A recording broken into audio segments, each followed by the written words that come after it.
right, good morning, everybody. Welcome to the April 15th, 2021 meeting of the Fulton County Board of Registrations and Elections.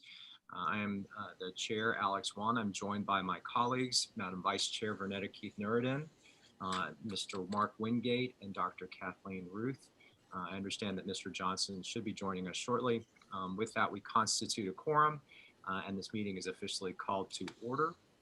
I will also acknowledge that we're joined by Dr. Rick Barron, as well as our staff, Mariska Bodison.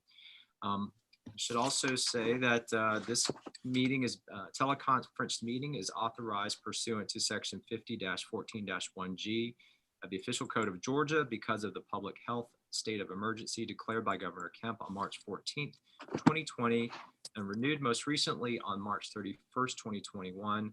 Pursuant to which public meeting spaces in state and local government have been closed due to COVID-19, and because means have been afforded for the public to have simultaneous access to this teleconference.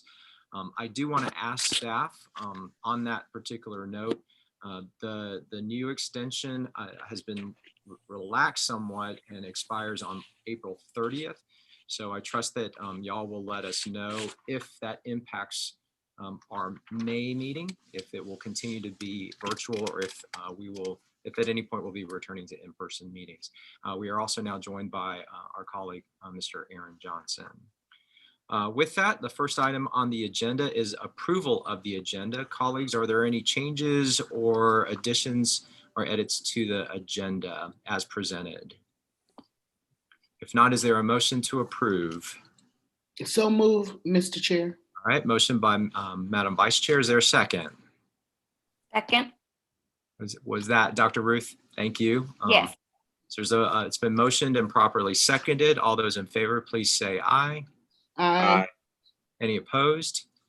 Any abstentions? That motion carries. The agenda is approved as presented. Next item is communications and public response.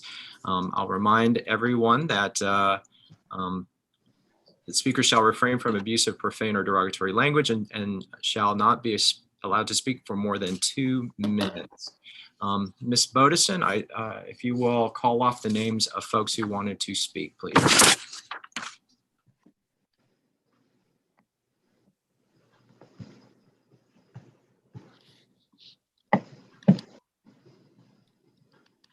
Chairman Wan, at this time, no one has acknowledged that they wanted to make public comment. Well, now, excuse me, Bridget Thorne. Thank you.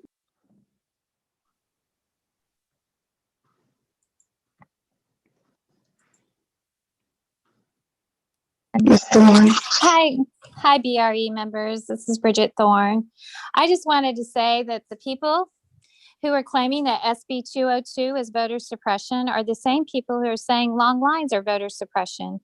They should be happy that SB 202 is going to fix any precinct that has wait times over an hour.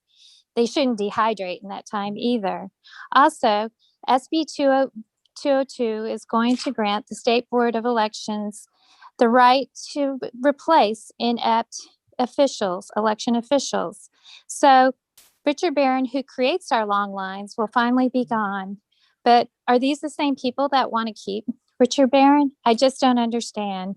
Our county requires an ID to get a vaccine, but is voter suppression if you require an ID to vote? I just don't understand. I would be helpful if you guys could answer some of our questions so that we can have faith in our election system. Where are my 400 missing pristine absentee ballots? Why were pristine absentee ballots counted?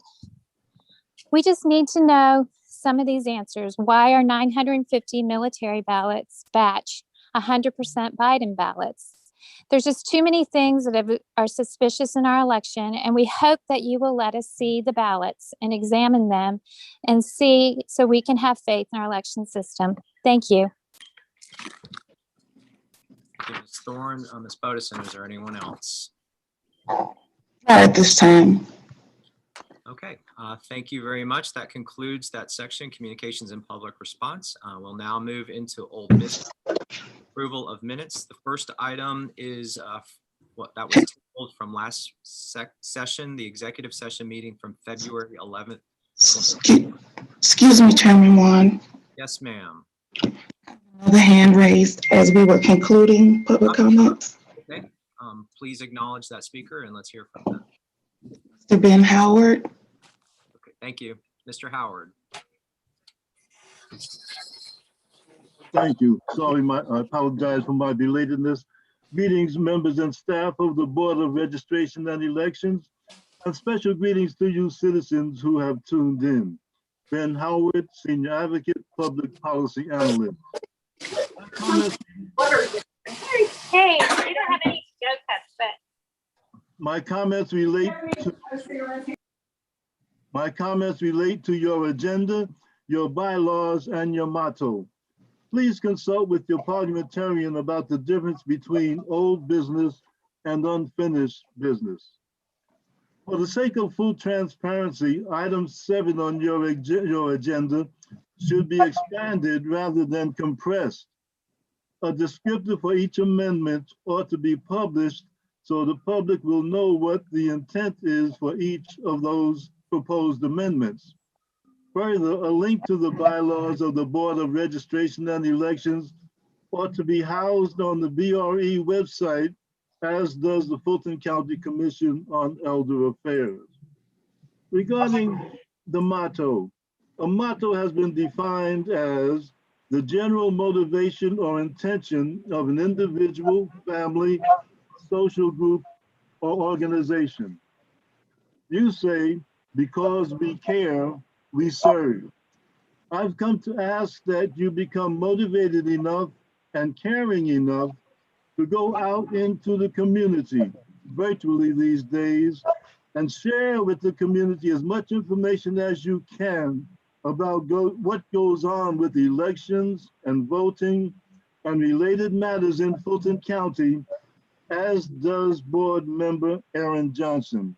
Have a blessed day. Howard, for your comments.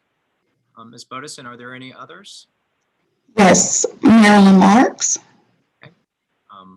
Please proceed. Yes, can you hear me okay? Yes, we can, Ms. Marks. Okay, thank you. My name is Marilyn Marks. I'm Director of Coalition for Good Governance. While a rundown of SB 202 would require hours to cover, and we've got a 2-minute limit, I've picked what I think is the most important topic for assuring fair and transparent elections in Georgia. And that is for this board to be well prepared to defend against any attempted takeover of its elections by Secretary Raffensperger and the State Election Board. He has made no secret of the fact that his desire is to control the Fulton Board of Elections. We at Coalition for Good Governance are very concerned about these takeover provisions and the loss of transparent and fair elections that would occur if there were such a state takeover, which we believe can happen extremely fast. As I wrote you this morning in my email, and I urge you all to read it, a takeover could happen very rapidly, but the first step is to protect these public meetings and the transparency of elections that happens because this bipartisan board is in place. As I wrote you this morning, I think it's urgent for this board to take action to obtain personal insurance policies paid for by the county so that they will have access to legal advice, not having to take money out of their own pockets to do it. In the event that the secretary and the state election board attempts to take over the election board, SB 202 does not permit the county to cover the legal expenses of this board. So on that note, I would just urge that the board take this action so that you all can stay in place, continuing to protect the transparency of the elections and the protection of the voters in Fulton. Thank you very much. Thank you, Ms. Marks. Ms. Bodison, are there others that have signed up since? Chairman. Well, Eileen Nakamura. Okay, please proceed. Ms. Nakamura.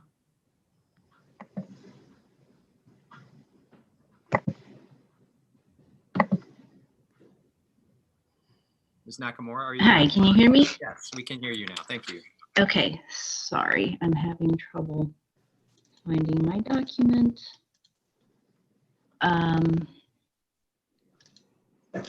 Sorry. I had trouble signing into Zoom and I'm a little bit, well,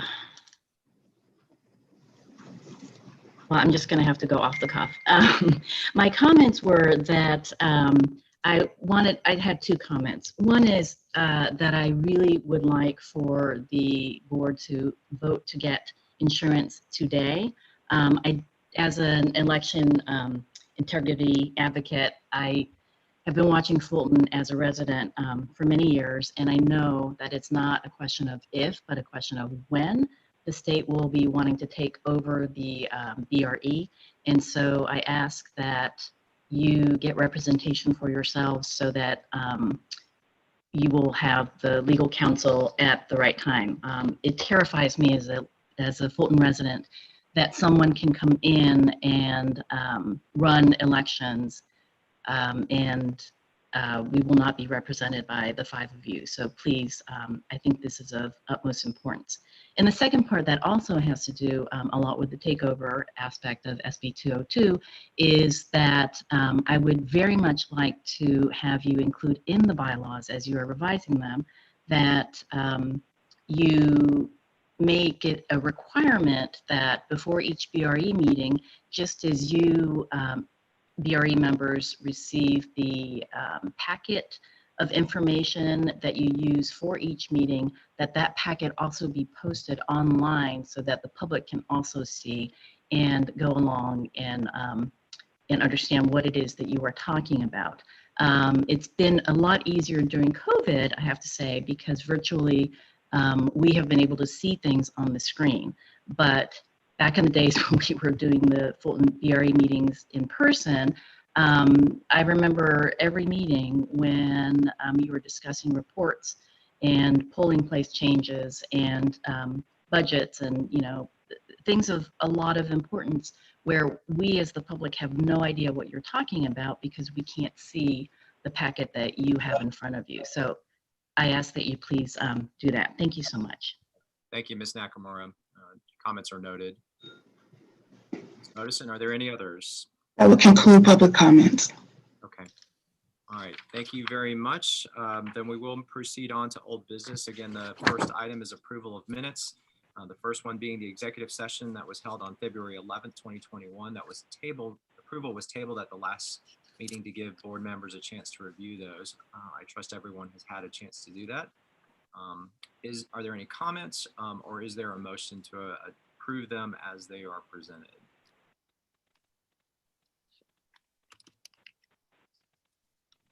Is there a motion? Oh, so move, Mr. Chair, that we approve all the minutes at once concurrently. Well, I do have a question, a change, an amendment or edit to one of the minutes, so I would prefer that we take them separately.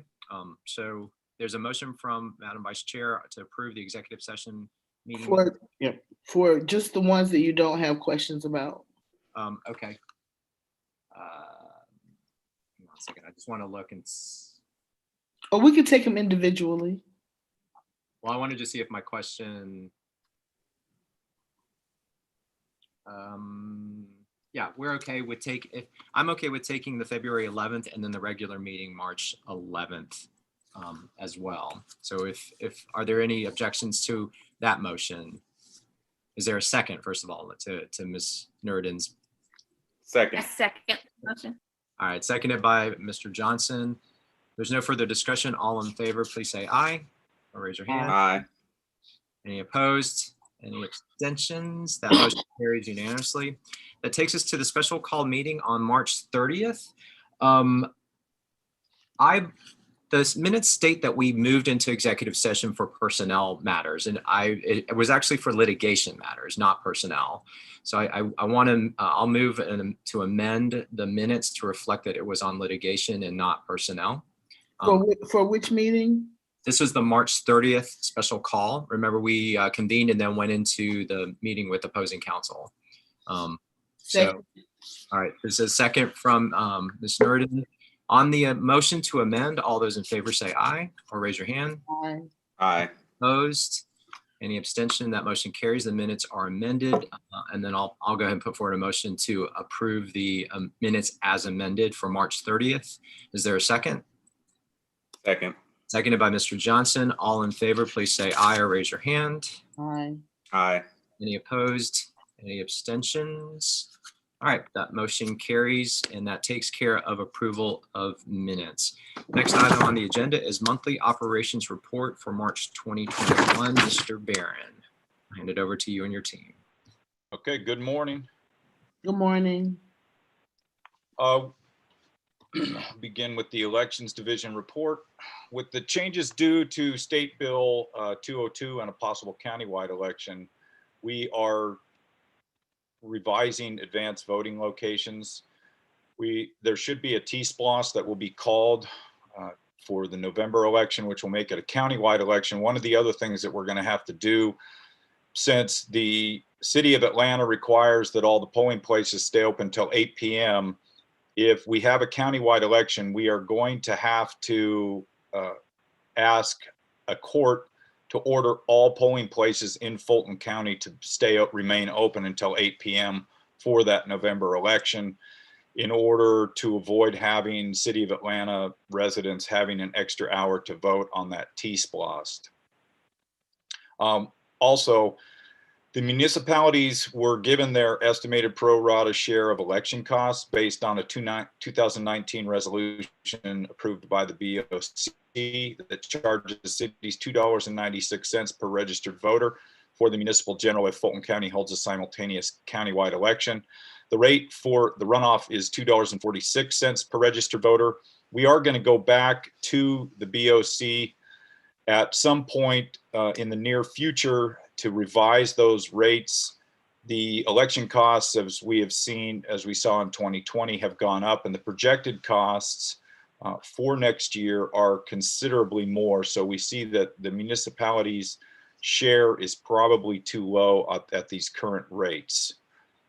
All the election day polling sites have been contacted to confirm their availability for the November 2nd election. We are going to explore contracts with the polling locations that will lock each site into a year-long commitment unless certain conditions are met for withdrawal. Right now, we have 3 polling locations that are going to be forthcoming.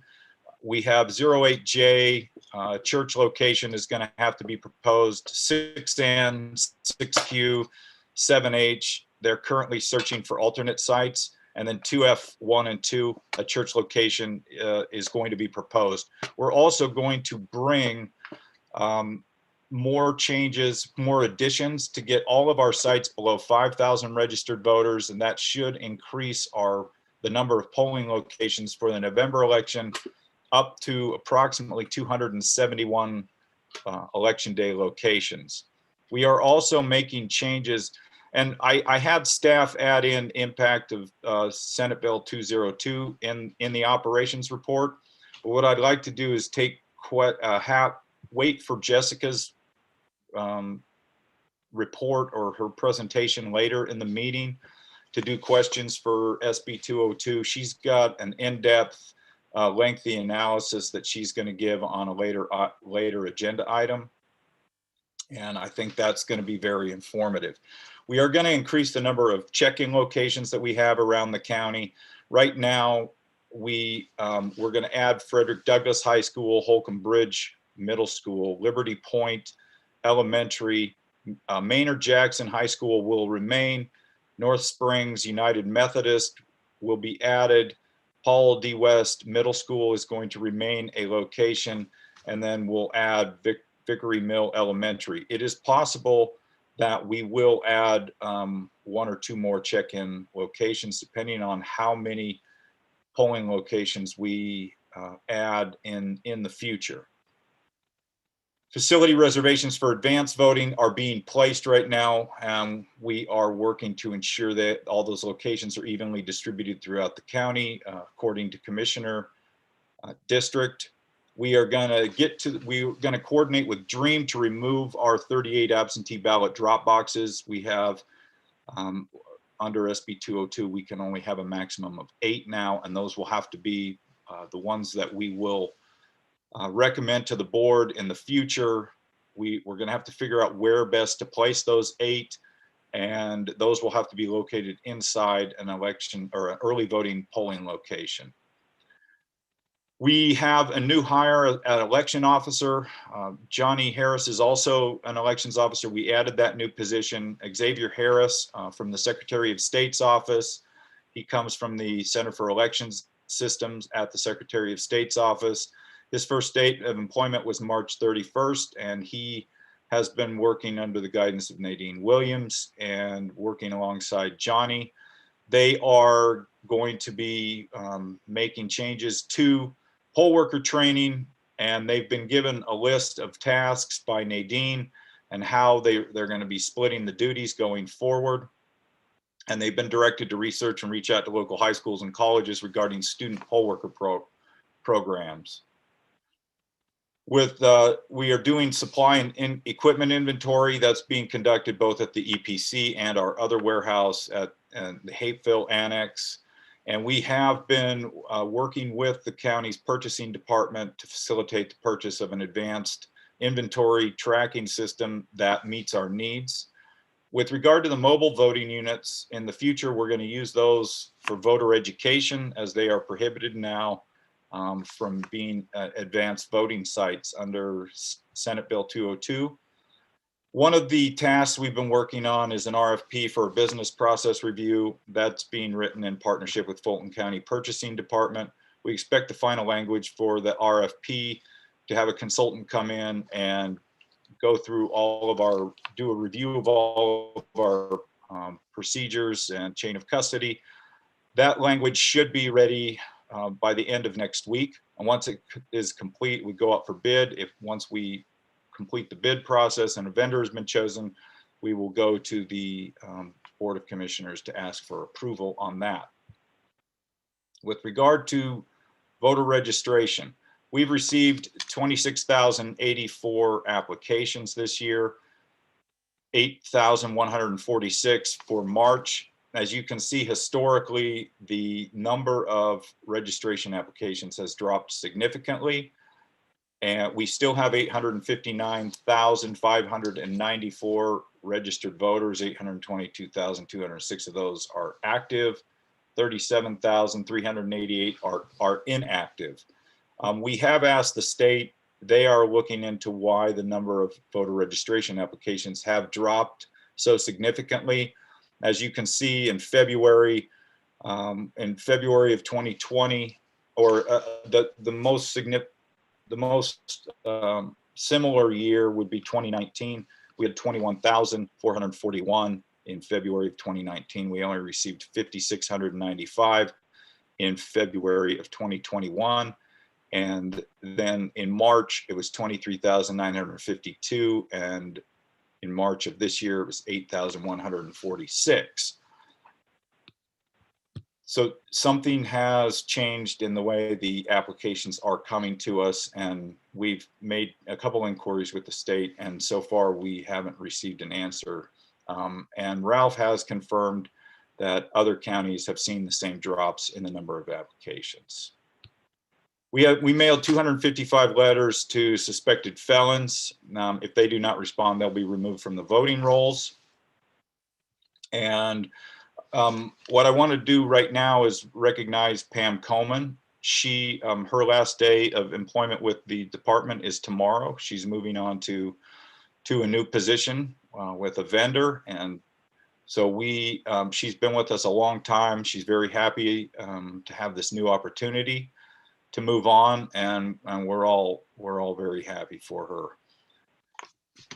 We've sent each municipality a voter list for their examination of their voters, and then we've asked if they have any changes. They are supposed to get back to us by July 2nd, 2021.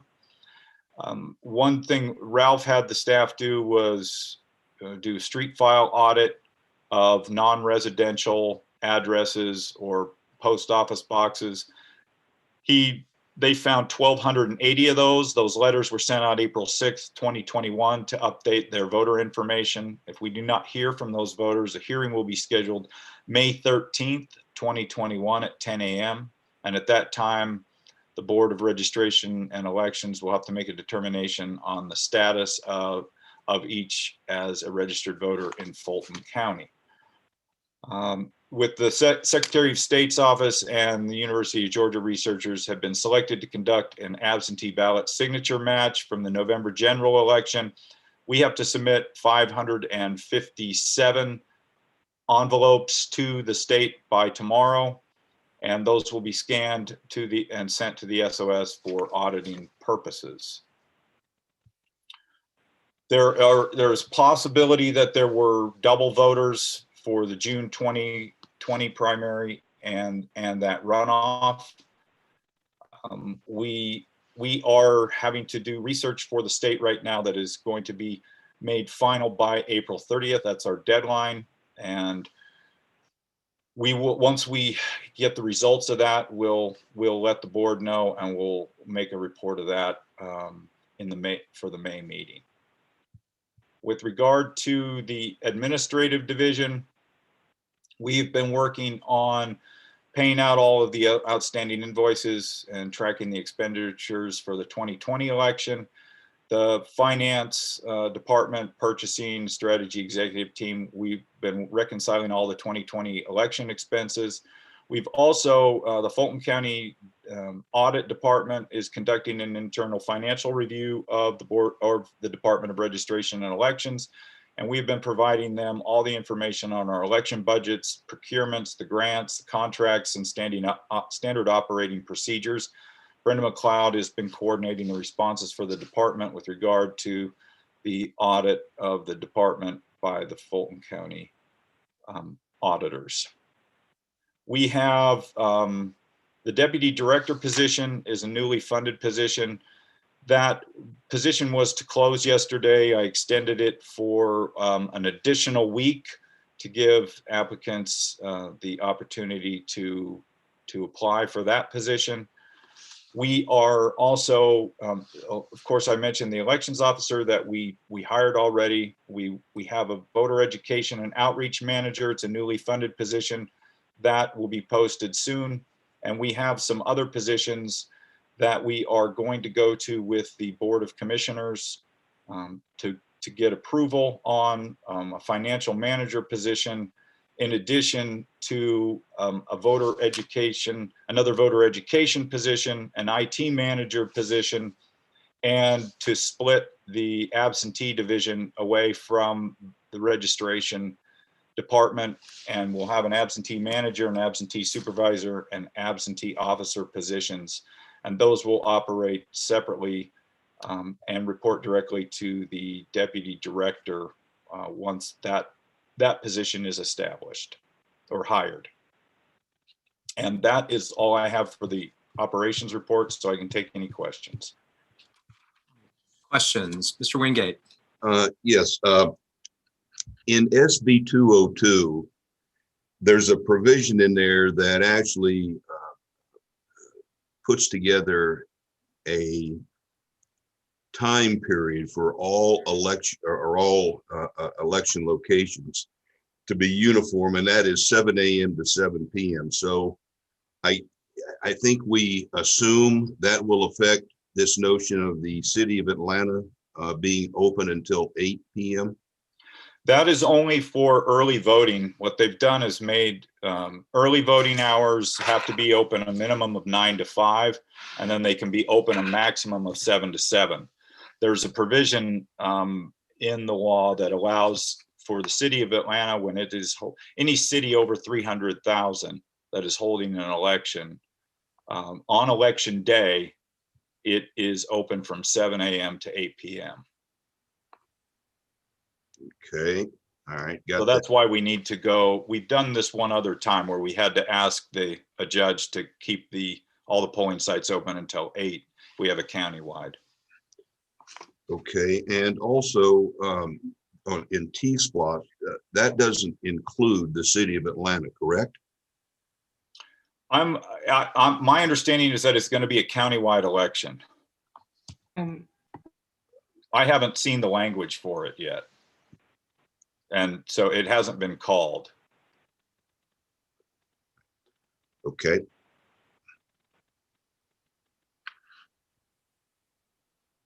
thank you. All right, thank you, Mr. Wingate. Dr. Ruth?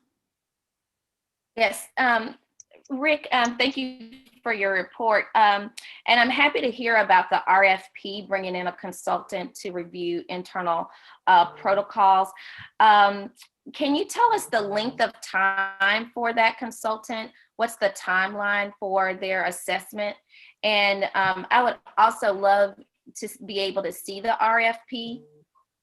Yeah, we'll send out the RFP as soon as we get the final language ready. We'll send that out to the board. That should be next week.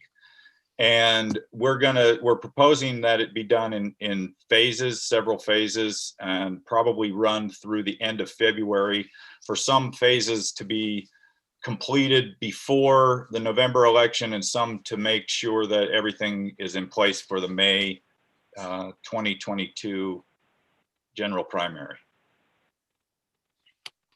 Okay, great. And will it also include logistics, looking at the logistic protocol as well? We're writing it so that they will look at every process in the department. Great, thank you. Other questions? Mr. Johnson? Madam Vice Chair, did you have a question? I saw you come off of mute. Oh, yeah, after Mr. Johnson. Yes, Mr. just Johnson. one question, Okay. one or two. First off, congratulations to Pam. We will truly miss you and very excited for you to have this new opportunity. Second, the drop boxes that are going to be removed, what is going to happen to them? Well, I guess we'll store them in our warehouse for the time being. And then we're going to have to decide where best to place those 8, since it's 75-mile long county. We're going to have to distribute them in an equitable way. I think we'll use the government center and our 2 annexes, since those are, and then we'll choose 5 other locations. Mm-hmm. And I guess if it gets, I know there's a lot of litigation, so we'll hang on to them for the time being. And then I guess it'll get to a certain point where we might have to have the county put them up for auction or sell them. Okay. I'll save my other questions for when we review Senate Bill 202. Thank you. Thank you, Mr. Johnson. Madam Vice Chair. So I had a question. Some years back, we had a pushback from Fulton County Board of Education for using, they wanted to kick us out of their schools. Do you think we're going to get any resistance by adding these elementary schools back, or? Nadine's been in touch with them to add for these check-in locations on election night, and no, they've welcomed it. So, and but as polling sites though. I think right now we're scouting polling locations for the additional 16. So I'm not sure exactly right now where Mr. Turnipseed is finding locations for the additional 16.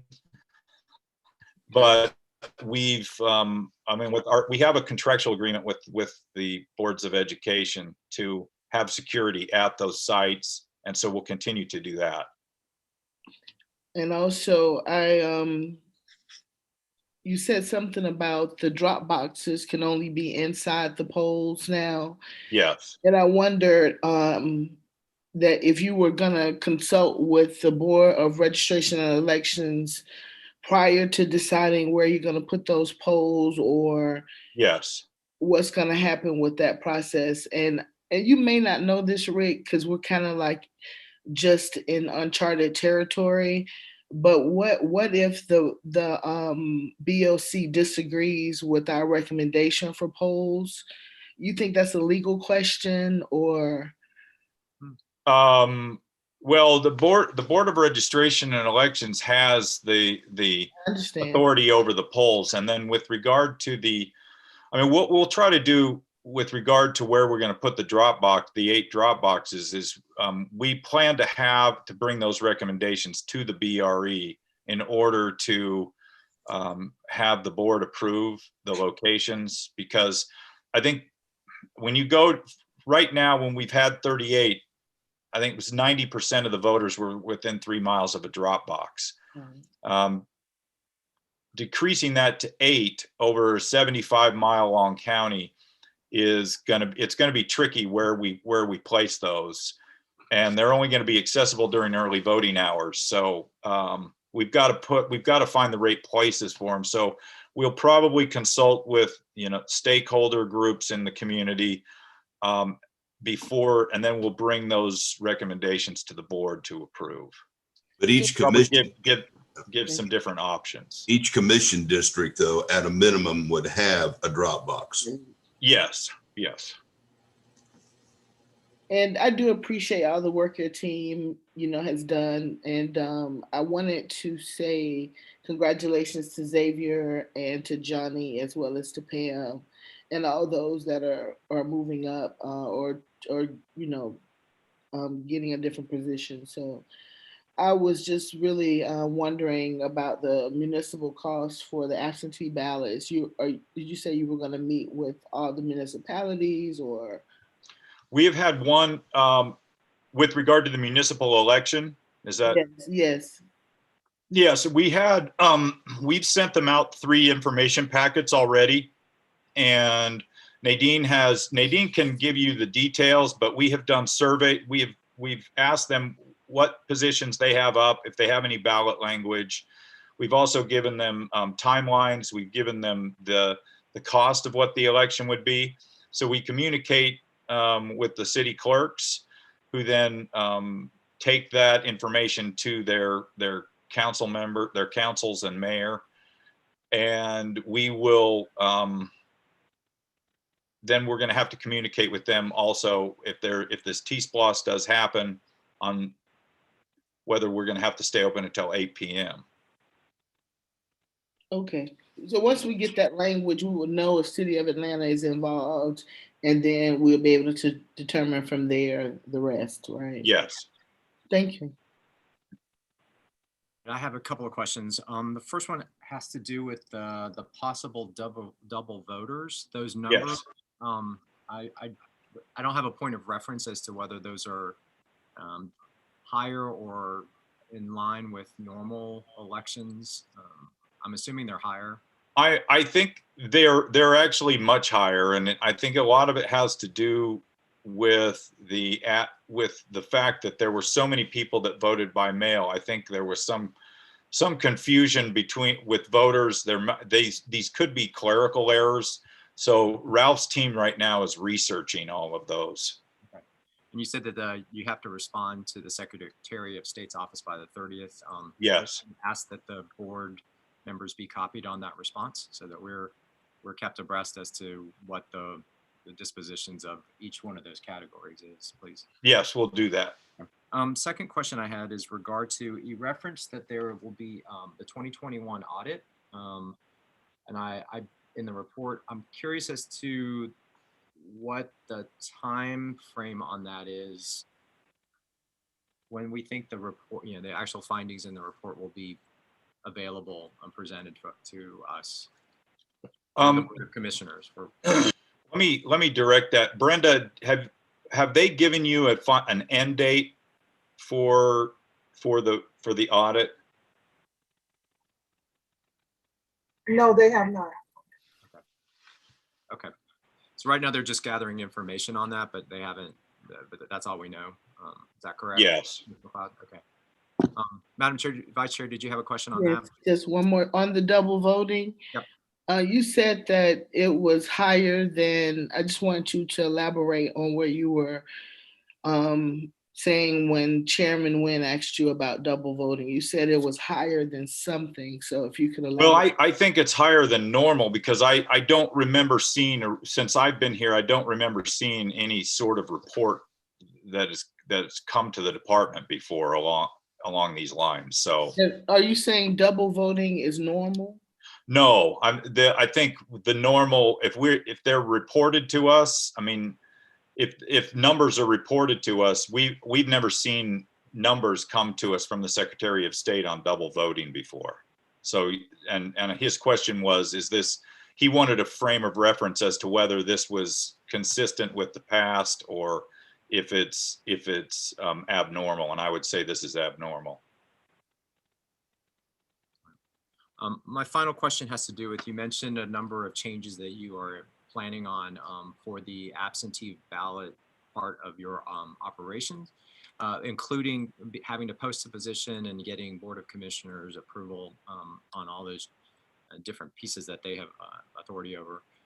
If all goes well and all goes according to schedule, when do you anticipate the changes being implemented in terms of having a new person in place and all those personnel shifts?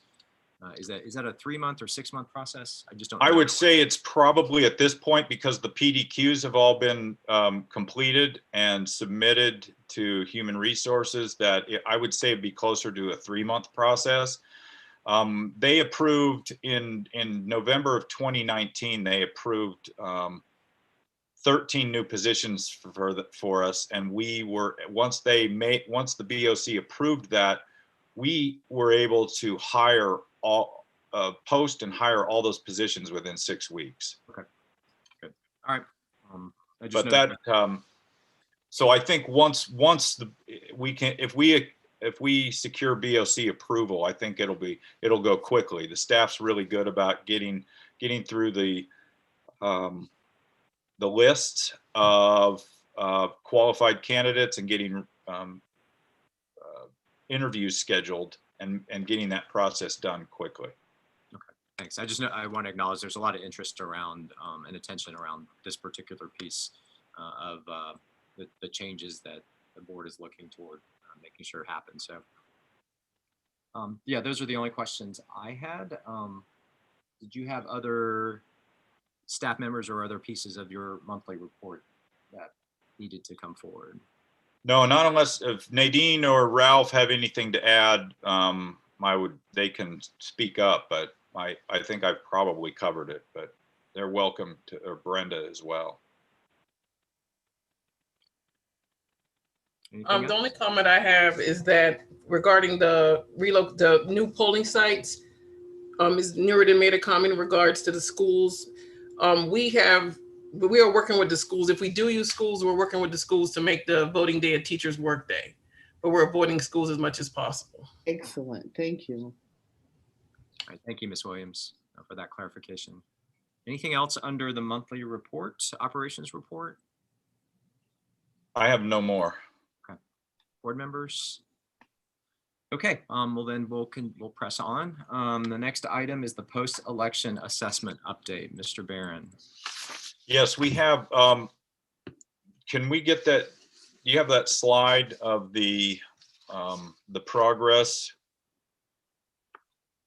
Does Rico have that, Mariska? No, which document are you referring to? The project plan that you emailed to Mr. Wan. Okay. And while that's coming up, has that not been shared with the rest of the board in terms of the Achieve It output as well as the timeline? I am almost positive that I've shared it. Okay, good. I just wanted to confirm. Yes. Okay. Did the board receive the 2021 election post assessment, the dashboard, the Gantt chart dashboard? Yes. Okay, great. Okay. All right, so while that graphic is being pulled up, Mr. Barron, do you want to go ahead and start talking about that, or how you want to walk? Well, yeah, we worked with at the last meeting, we went over the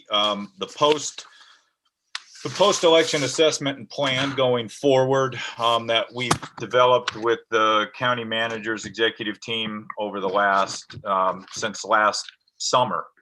And what we did with those is, and as you can see on here, what we've done is I had the strategy office put this into a Gantt chart rather than, it went away. So that you can see when each of these items has started, where they're at, and a lot of these, so that the board can track these items. For example, reviewing the department leadership structure, which has to do with moving the absentee hiring the deputy director, moving the absentee division out of registration and elections, hiring an IT manager, financial services manager to help with budgeting items, those types of things under the leadership structure review and who reports to who, moving voter education and absentee by mail to underneath the deputy director, who's going to report to who in the hierarchy. That is underway. We plan, I think the graphic disappeared, but for example, that one, which is 1.1, we have the deadline that we set for ourselves on that would be April 30th. The development compilation of all of our standard operating procedures, we have that deadline at May 31st. And we have shared our standard operating procedures, everything that we've codified with the Fulton County auditors right now for their audit. And we're continuing to work on some of those as we get, for example, the inventory system, that will change some things that we do once if we get that business process review approved. That will also continue to develop our standard operating procedures. The automated elections plan, we completed that. It shows on March 31st. A number of these other items that are on here, you can see the current date or the date that this Gantt chart was created for the board to have this graphic there. And you can see what deadlines we have coming up. For example, on 2.2.2, to develop the database for poll workers, to include those for recruiting poll workers. Johnny and Xavier are working with Steve Williams in strategy to create this database, and where they'll be able to pull poll workers from all over the county that are interested in working. We continue to receive that. We are working, for example, on 2.4, the AMS poll worker entry and pay. That is a laborious process. It takes almost between 20 and 25 minutes to enter one poll worker into that system that is new. And so we're trying to work to make use that software in a more efficient way. And we're trying to get help from the strategy office so that can be streamlined to make it easier for Johnny and Xavier's team to enter poll workers. The early voting staffing plan, Sharon is working on those items. A lot of these deadlines that we have set, we're either meeting those or we're ahead of schedule. And if we need to change any of the timelines, we'll let the board know. But at this point, what we're trying to do with that post-election assessment plan is to create a groundwork going forward on in a number of different areas. And I think that this project plan that we've put into this graphic should make it easy for the board to be able to track our progress on it. And so what I've asked the staff to do is if board members have any questions on specific items for Nadine, Ralph, and Brenda to be prepared to answer any of the questions on the specific items that they're overseeing with their staff.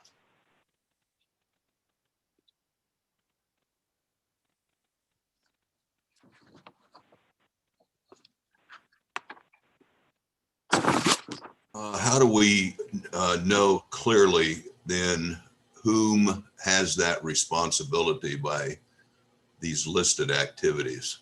I'll get you an expanded graphic that has the assignments for each one of those. But for example, under the department leadership structure review, that I'm doing that. Elections Central is actually right now. We're looking, Tim Diamond, who works for the Department of Real Estate and Asset Management, he now has a list of potential sites for the department for us to move. Good. And move all of our operations to one site. Good. And it's going to be about a 300,000 square foot facility. And that is the target date for that is June of 2022 to be moved all the way over there. But to narrow the sites down, the deadline for that is April 30th. But I'll get you a more in-depth assessment project plan, and I'll ask that Robert Frady and Strategy get that to me as soon as possible. And I'll Mariska email that out. One other quick question before we move on from there.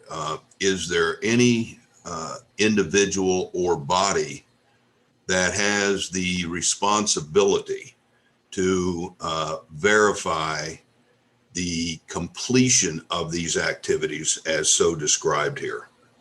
Well, I would think that would be the BRE. And my suggestion on this, which I think I mentioned last month, is I think might be the best way to go through this in depth for the board would be to have a work session.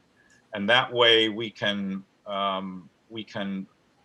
can be apprised of who in more in depth, who is assigned each one of these duties, who's assigned to do it, and we can give you more details of each one of these plans, because I think it would probably take a full meeting's length just to go through each one of these items.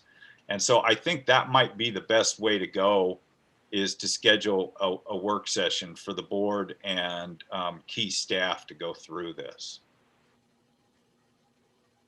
Okay. Great question. Mr. Barron, so I have a couple just on this chart itself.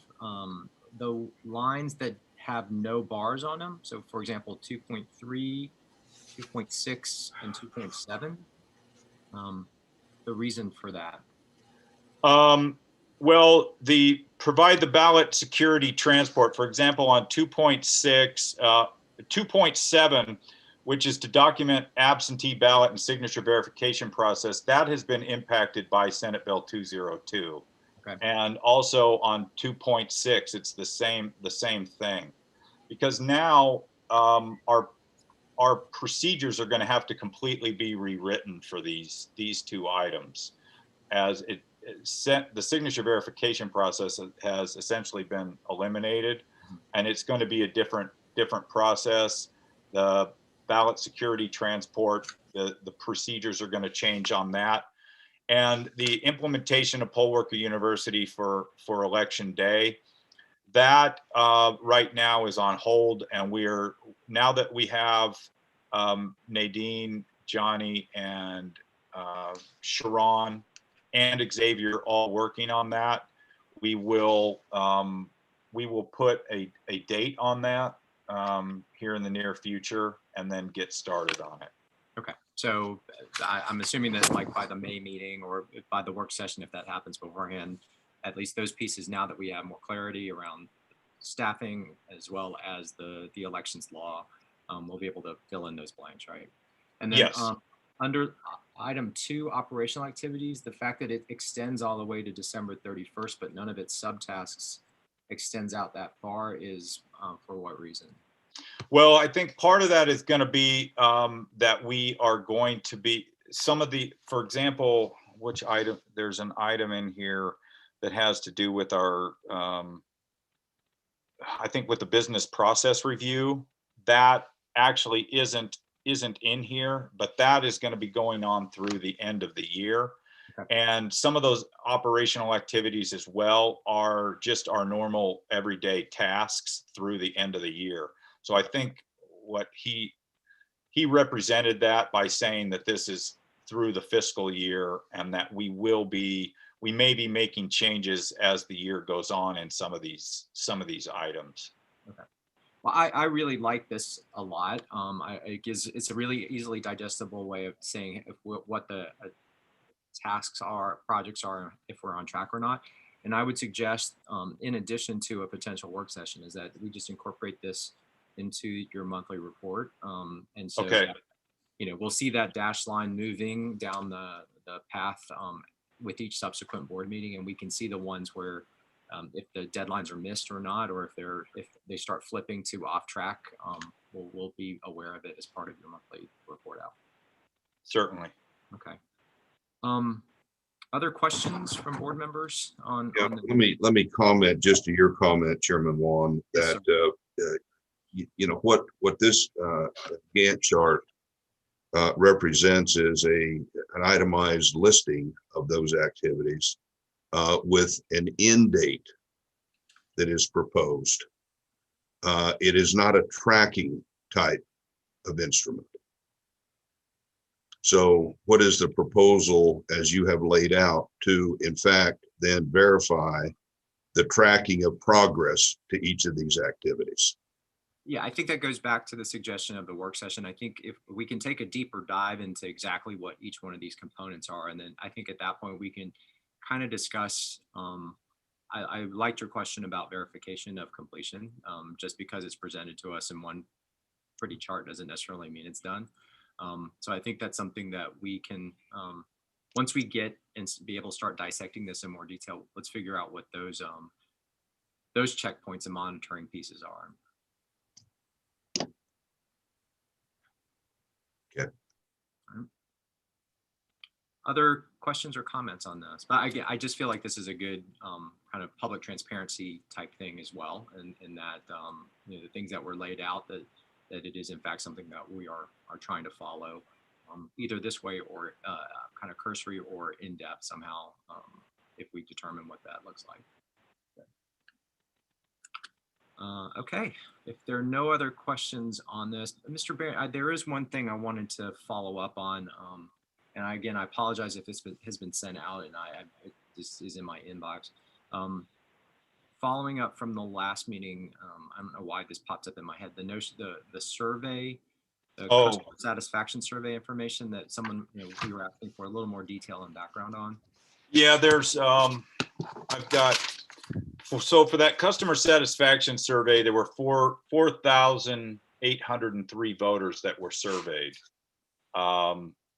2,769 of those were for the November election, and 1,983 of those were from the January election, and 51 people filled out the survey for the December election. I think there were additional questions about where in the county those data points came from, because I think that would be somewhat informative and enlightening as well. So I don't. If I can get all the data points from Bridget Bailey.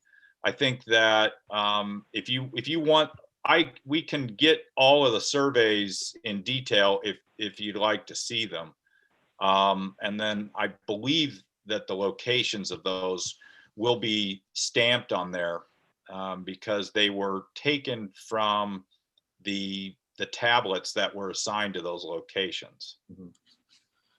Again, it's just a follow-up item from last meeting. I don't want to acknowledge that that ask was out there, and I do think some of the information and questions that board members and the public made on that, to the extent that we can make sure we get responses or the data out so that that information can be gleaned, that would be great.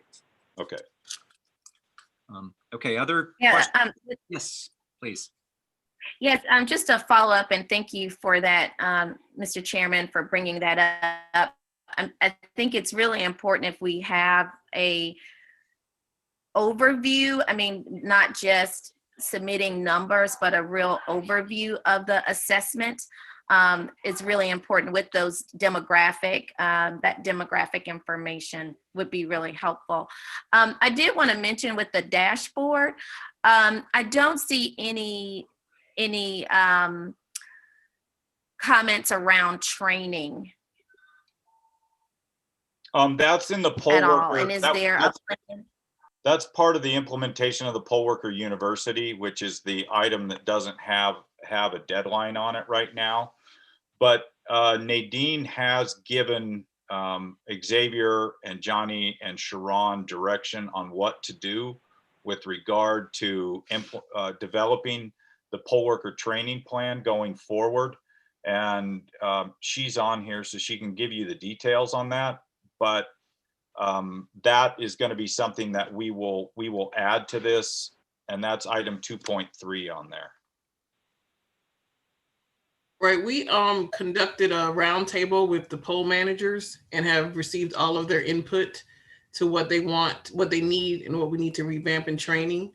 So we are waiting for also for the SB 202 guidelines to come out as well. And once all that is done, we're gonna completely revamp all the curriculums for training. Yeah, the Secretary of State's office indicated to us, I think it was last week, that they would have all of their interpretation of Senate Bill 202 completed in a couple of months. Okay, great. I would just recommend that within that, as you all revamp the training, I think it's really important that we also put some focus on developing a more robust evaluation of the training to ensure that learners are obtaining the necessary skills and materials and knowledge that are needed to successfully run the polls. So.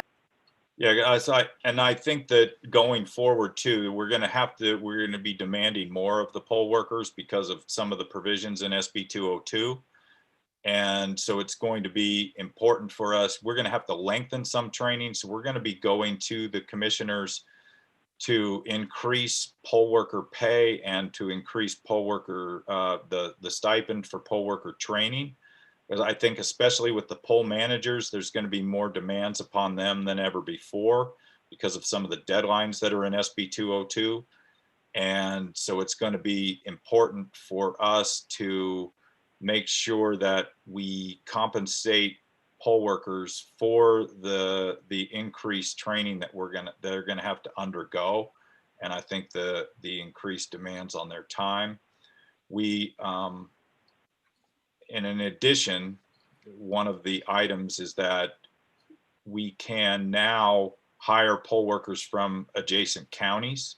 So I think there may be some competition out there with regard to pay between the counties on who can attract the better poll workers with pay. And so we haven't raised the pay. I think the pay has been static for at least since I've been here. We've not increased poll worker pay. It's my understanding that it was sometime around 2008 was the last time poll worker pay was increased. Thank you. All right, other questions or comments on the monthly operations report? Okay, we'll move on to the next agenda item, and that is a monthly legal update. So colleagues, Mr. Lohman from the law department should be on here. Ms. Ringer has had another engagement this morning. So we're going to have to navigate this. This was off of feedback from the last meeting. The way I'm envisioning this is that we just want to make sure that we are aware of litigation that is before us, the status of that, but anything that any questions that we have, any conversations that would impact legal strategy or kind of the thought process, we need to make sure that we take that into executive session. But if I heard everyone correctly, I do think it is a good practice that in the instance of, hey, there was this case, there was this hearing, there was a hearing, or there was a hearing coming up, everything that is in the public realm already, I think this would be the placeholder to get an update on that. But again, I just want to make sure that we walk into this section with understanding of what should be taken into executive session versus what is here. The same with the open records request. I think it is good, or Freedom of Information Act request. It's just good for us to know what people are asking for, so that in case we get asked about it later, we're not surprised or blindsided by that. So that's the intent of adding this to kind of the monthly update. And I don't know if anybody has any just general thoughts on that, those parameters before we hear from Mr. Lohman. But again, this was just off of feedback from the last meeting. Yes, Mr. Johnson. Sorry, quick question. Would it make sense to do it in executive session just in case there are questions that come about? Because as he starts to talk, it may generate legal questions and then we would have to stop and jump into executive session anyway. So, I mean, I'm totally fine with doing whatever the board desires. Well, here's another way we might be able to do it, because I appreciate the sensitivity. Maybe this is one of those things that is just included in our written report, just a listing, an enumeration of the cases and the things in a status. And then from there, we can say, you know what, these are the ones that board members would like to take into executive session. That way, it's more just a list rather than a presentation, and we won't run the risk of what you're saying. And that way, I don't know how folks feel about that, but again, it accomplishes this notion of, hey, we want to know what's before us without risking revealing any sort of legal strategy. How does that sound to everybody? I'm game for that. Okay. All right. If there's no objection, then we'll take that approach. In the interim, I don't know if Mr. Lohman or Ms. Bodison want to say anything about that, or if we can just, if this is something that we just table for this meeting and then move into that new approach for the May meeting. Is that okay? Why don't we do that? Why don't we just kind of just hit a pin in this, and then we'll pick this back up in May with that particular format. And then if we do go into executive session later this session, if there's specifics you have, questions you have about litigation that you know of, then we can raise it in there. Mr. Chair. Yes, sir. This is David Lohman. I would like to go into executive session. There's a couple of things I would like to discuss with the board very briefly. So at that time, we can discuss any questions that the board might have at this time. Excellent. Okay, that works. I suspect we're going to go into executive session at the end of the meeting for potential SB 202 implications. So let's, Mr. Lohman, if you don't mind, we'll hold that until we do break for that later. Okay. All right, thank you, sir. Thank you, colleagues. The next item are the bylaws amendments that are carried forward from, I believe, the February meeting. So those are now before us. You received a copy of those proposals in the board packet. And I'm trying to pull that up very quickly. There are 1 and 2. The first one is with regard to adding language that in Article 5 political activities, the proposed language was no board member may be employed by a political campaign or by the office of an elected official. And I will, this was all discussed before I came on the board, so I don't know if board members want an opportunity to discuss this at this moment. And then if there will be a subsequent motion on that, or if there was one from already on the, was there one already on the books and then just tabled from a previous meeting? I'm assuming that's what happened. I don't know. I don't recall that, there was, we basically tabled, I believe, the entire review of the bylaws. Okay. Am I correct, board members? I can't recall anything. I think we passed a couple, we discussed a couple, and we tabled 2. I think it was 4 total. Okay. I think we covered 2 and then held 2. Yes, but they all were briefly discussed, with the exception of item 2. Amendment 1 was discussed briefly, and then Amendment 2 was mentioned, not discussed. And Amendment 2, just for the public record, is the board shall, adding to Article 3, the board shall respond to any question or request by a citizen made during the public comment section of a meeting, either during the meeting or no later than the following regularly scheduled board meeting. Okay, so those 2 are now before us in terms of holdover proposed amendments. So what is the will of the body at this point on either one of those? Well, let me, if the board doesn't mind, let me, in taking the political activities section. Yes, sir. My belief is and will remain that for any of us, present and into the future, that makes a decision to take on a paying staff job for a political candidate or an incumbent sitting legislator of some sort, that we just need to discuss the potential of conflict of interest that can or could arise from that particular situation.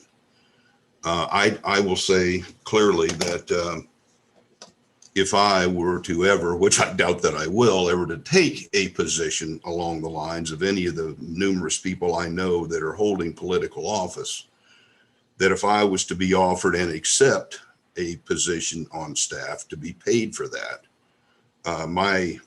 one of my most immediate things that I would do is to send the appropriate letter to the appropriate parties resigning from the Fulton County Board of Registration and Elections, because I would clearly personally not want to have any view from any voter or any body that I could potentially be compromised. So again, that's my opinion and what I would do personally. And I put that out there for the board's consideration and discussion. Can I respond to that, Mr. Chair? Yes, Mr. Johnson, please. Actually, I believe this is all, obviously, I feel personally it's directed towards me, as I have taken a position in not in a political office and not in a candidate's office, but in a government office. And I think that there's a distinct line between the two. One of the things, and just responding to what you just said, Mr. Wingate, I don't know if it's because it's paid or not, but when we talk about political activities, our bylaws currently state that all board members shall comply with the limitations of political activities set forth in OCGA, which prohibits their engagement in any political activity on behalf of a candidate, political party, or body, or question while conducting the duties of such person's office. Now, if I'm not mistaken, you, sir, are the House district chair for the Republican Party. So that could also cause into question and conflict. If you look at your bylaws from the Fulton County GOP, it specifically states that you are recruiting candidates to run for office. So in the entire time that you've been on the board, I don't think that you felt that you had a conflict or anybody else has had a conflict based on your position as the chairman of House District 49. Now, also with me, there is a distinct difference between political activity and working on the government side. I think a lot of us know the question is there a conflict? Do you feel like there's a conflict? I understand. I think that the mere fact that I'm assigned by the Democratic Party, some members of the Republican Party may feel like there's a conflict of interest there. Some members are assigned by the Republican Party. People may feel like that's a conflict of interest as well, which is why we have a chairperson that is done on a nonpartisan basis. But if there's ever a question of conflict, I can always recuse myself from anything that this board feels like may be a conflict. The thing that one of the other things that I want to mention is the fact that this is not the first time. There has been a member of our board and a chair of our board that worked on the government side. And the way it was disposed of is to always recuse himself of working on or dealing with any issue that had a direct effect on the not candidate he worked for, but on the elected official he works for. And I think that there's a great difference between an elected official and a candidate. Even our bylaws talk about working under political activities. Political activities and government activities are totally different.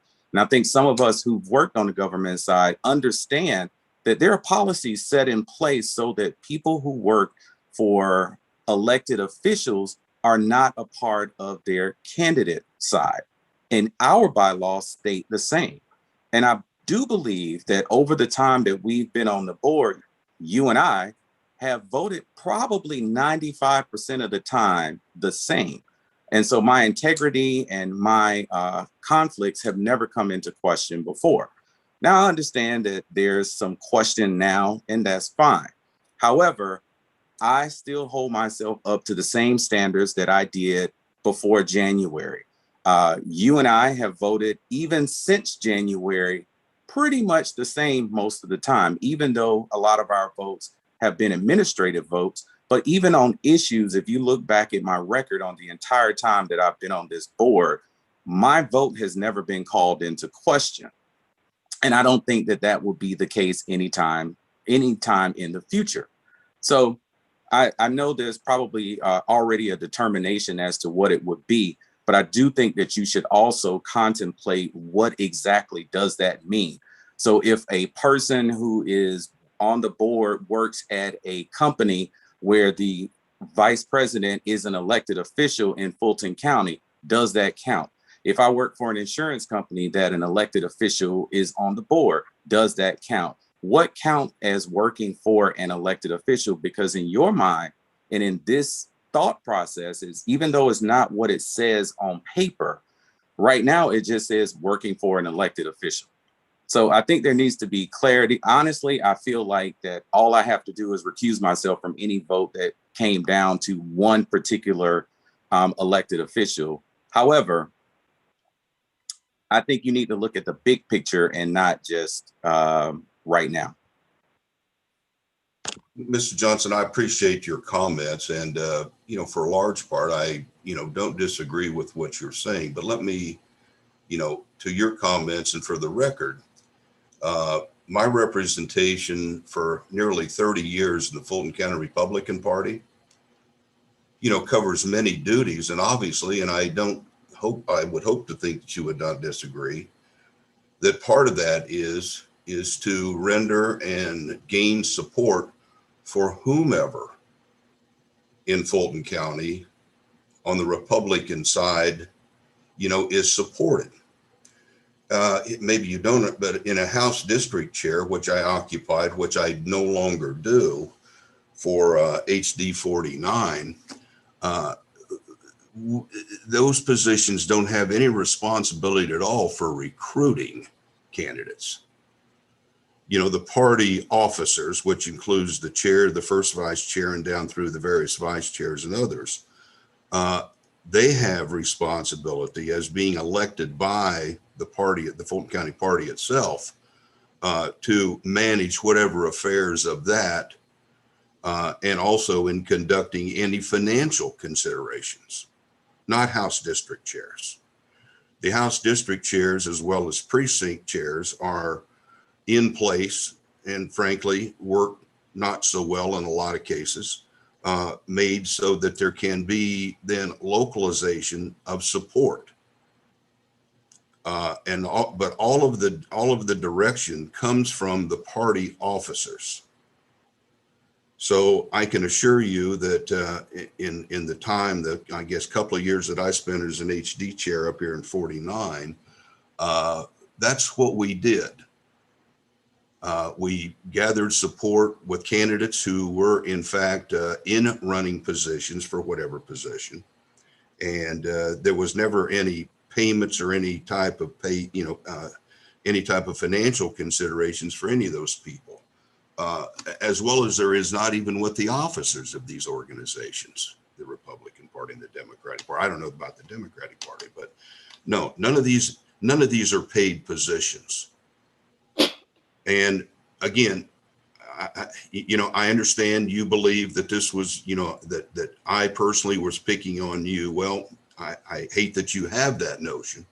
I believe when that information came across, I believe to every board member back several months ago, I think it's a fair question to ask. And as I stated earlier, just for the board to have discussion on. I'm one board member. I have a view, but that doesn't constitute a majority, obviously. So I think with that, and by the very words that you used, I think that's very good consideration for discussion. If there is not going to be any kind of a change there, a recusement along certain items, that can certainly be something that takes place. I'm not sure in every instance how you go about trying to have discussion, then take a vote where you have to pause to make a recusement consideration. I don't know how I'm just not smart enough to know how you do that. But again, I don't disagree with that approach. But this is not personal. Like I said, or at least I tried to say, was if I personally was ever to get into a situation like that, I would feel personally compelled to step aside, from the Board of Registration and Elections. That's just me, and maybe I've done this too long. I don't know. Some people say I have. Maybe that's true. But, I believe, just from the standpoint of everything we have and all of this is coming about, right, wrong, agree or disagree in terms of election integrity, it's just something that we ought to have discussion on, and then the board, take whatever measures that they see make sense. That's my position. Thank you, Mr. Wingate. Madam Vice Chair, Mr. Johnson, did you want to respond to that before Madam Vice Chair's question? Because I have a question. So a couple of things. One of the things that you mentioned specifically in your opening was you're supporting whomever on the Republican side. So does that cause a conflict of interest whenever there's an issue that's before this board? If you are working to support a particular side, that would cause conflict. And is the issue the paid position on the government side? Now, as also we talk about, you would step aside, but you served as the district chair for the Republican Party. You had a leadership role in the Fulton County Party, but there was no contemplation of stepping aside then. Well, whether it's in the bylaws, hold on, I didn't interrupt you, sir. The bylaws doesn't state anywhere that is whether it's a paid or unpaid position. It just says an official capacity or a leadership role. So I get what's going on. I understand. Mr. Chair, I'll go ahead and let Ms. Nuridan speak, but yeah, I don't have a position with the Democratic Party of Fulton County, and I definitely understand the position that Mr. Johnson is making with the analogy of political activity. I do want to ask, because to be honest with you, I've never worked for an elected official. I've never been a government worker. So I don't know the dynamics of the position that you were offered. You say you were offered a government job, and would that job be independent of whomever is in that office? I'm sorry, I didn't realize you were asking me a question. You technically work for the House of Representatives. Are you hired by a particular elected official? Absolutely. However, by policy, you work for the House of Representatives and you're guided by the rules and laws of the House of Representatives. Right. I mean, I understand. I did a little research about it as much as I could find, which said it's just like an administrative role in her district office. And I don't know much about the U.S. House of Representatives. I think my question is, and hopefully I'll restate it better, is the position independent of whomever's in that, who's ever in U.S. District 5? It can be, yes. There are other people who work in offices and they transition from one to another. Okay. I'll give you a prime example. There are several staff members across the House of Representatives that will go from one to another by staying in the House or staying in the Senate or staying in other elected offices. Just like at the House of Representatives here in Georgia, the General Assembly, you'll see elected officials come and go all the time, but you have people that have been there for years. Oh, like the legislative aides in the state house and state Well, senate. I was speaking more like the admins. You got people upstairs in the board of commissioners that have worked for multiple commissioners. The thing about it is political activities and campaigning is a separate side from the government side. Okay. Yeah, I think, I didn't know fully about the positions that Mr. Wingate had. And I can't say that I understand the roles that he plays with the party. What I'm hearing you say, Mr. Johnson, is if this new bylaw applies to you, then it must in turn, in fact, apply to Mr. Wingate. Well, that's the odd thing. Mr. Wingate is now saying that he's no longer in that position. However, it's on the website and on his tag from an email that he just sent. So he's saying he's not there anymore, but it's clear in the current bylaws that could be a conflict of interest. But my contention is we're not discussing that. We're discussing something that you want to put forward based on me. I got you. I just, I wanted to, my concern is not you or the position. My concern would be people running against Ms. Williams in 2022 and those candidates. Do you think, so you're saying you might be able to just recuse yourselves from that election? That's what you're willing to do?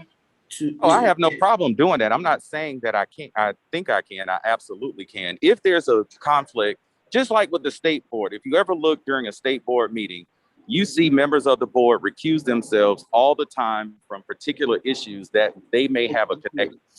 Just for I'm sorry? I said conflicts of interest, yes. Correct. If there is there an air of conflict of interest, people on the state board and other boards recuse themselves all the time.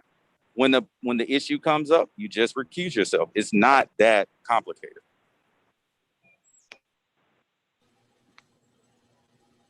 And I know you have followed the state board, so I believe you probably have seen it a couple of times. Yeah, I mean, people recuse them. Well, when you have you can have a conflict of interest for many different reasons, which doesn't necessarily have to do with an elected official or I mean, I think what you're saying is that when they recuse themselves, that it has to do with a conflict with a campaign or elected official, and that may or may not be the case. But that was my biggest concern, is the people who are running against Ms. Williams in 2022. Will other candidates, are you required to tell this board when you're getting paid by an elected official? I just think that there should be some clarifying information in our bylaws. So I learned about it from social media. I saw your picture on with some other folks that she had hired for her offices. But I just, do you believe it's okay because I did get an email from Ms. Hurd, the Fulton County delegation chair. I mean, the Fulton County, the chair of the Fulton County Democrats, and and she seemed to express that I just want to make sure that who I'm representing. For me, I represent all of Fulton County, but do you believe that you should be able to get paychecks from other elected officials, not only Ms. Williams? If someone else wanted to hire you for what you say a government job, do you see any impropriety or possible conclusions that can be drawn from you working in these positions directly for Ms. Williams? The way you phrase it, I can absolutely, but what you're phrasing and what really is are totally different. You talk about service to the people of Fulton County. I'm offering service. I'm doing service, which is something that I've been known for and have done for years. Yeah. I've worked in several different governments, always in constituent services and trying to help the people upon which I work for. That's what I'm doing right now. Okay. Now, the way you keep throwing in getting a paycheck from elected officials, you make it sound, I get the direction that you're trying to go. However, the question about this is, do you have a conflict of interest? Can you do the function as a member of the board without having to, I think in this hyper political atmosphere, we're always going to have a question. There's been a question about each one of us at some point about our integrity and about why we're making votes in a particular way. But I think we can show as a board that we have not done anything political, or that we have not done anything that has been in a conflict. And in order to keep that from happening, all you have to do is recuse yourself, because everybody at some point is going to have and I apologize, I'm doing some work at my house, but everybody at some point is going to have someone they know, a classmate, someone they went to school with, someone they worked with running for office, and they may have an issue in front of us as a board. The question is, are we doing the right thing by the citizens of Fulton County? And then the question becomes, have I done anything to show that I have not done that, or I will not continue to do that? That's it for me, Mr. Chair. I have a number of questions, and Mr. Bowman, I hope you're still on the line. And I'm going to come at this from my city council experience. I mean, because I agree with Mr. Johnson. There were very, very bright lines over at the city in terms of what staff could do or not do. And it was very clear. And I want to understand if Fulton County has the same structure set up for thinking through potential conflicts of interest, reviewing charges of conflict of interest, because if there are, I feel like that's the appropriate venue for that in terms of the elected official relationship piece. I completely agree with the campaign side, because I think that one just looks shady from every angle that you look at. So I agree with the first part of the proposed amendment about employed by a political campaign. But Mr. Bowman, or someone, if someone could walk me through what the ethics office equivalent in the Fulton County process is to evaluate things like this, that would be helpful. With respect to the ethics of the situation, the ethics code provides that an officer or employee who has an interest in a contract matter or transaction that he or she has reason to believe will be affected by his or her official acts or actions, or by the official acts or actions of the county, shall abstain from participating in such official acts or actions, and shall not vote for or against, discuss, decide, or otherwise participate in the county's consideration of the contract, matter, or transaction. In addition, the officer or employee shall disclose publicly the nature of such interest prior to any determination of the contract, matter, or transaction.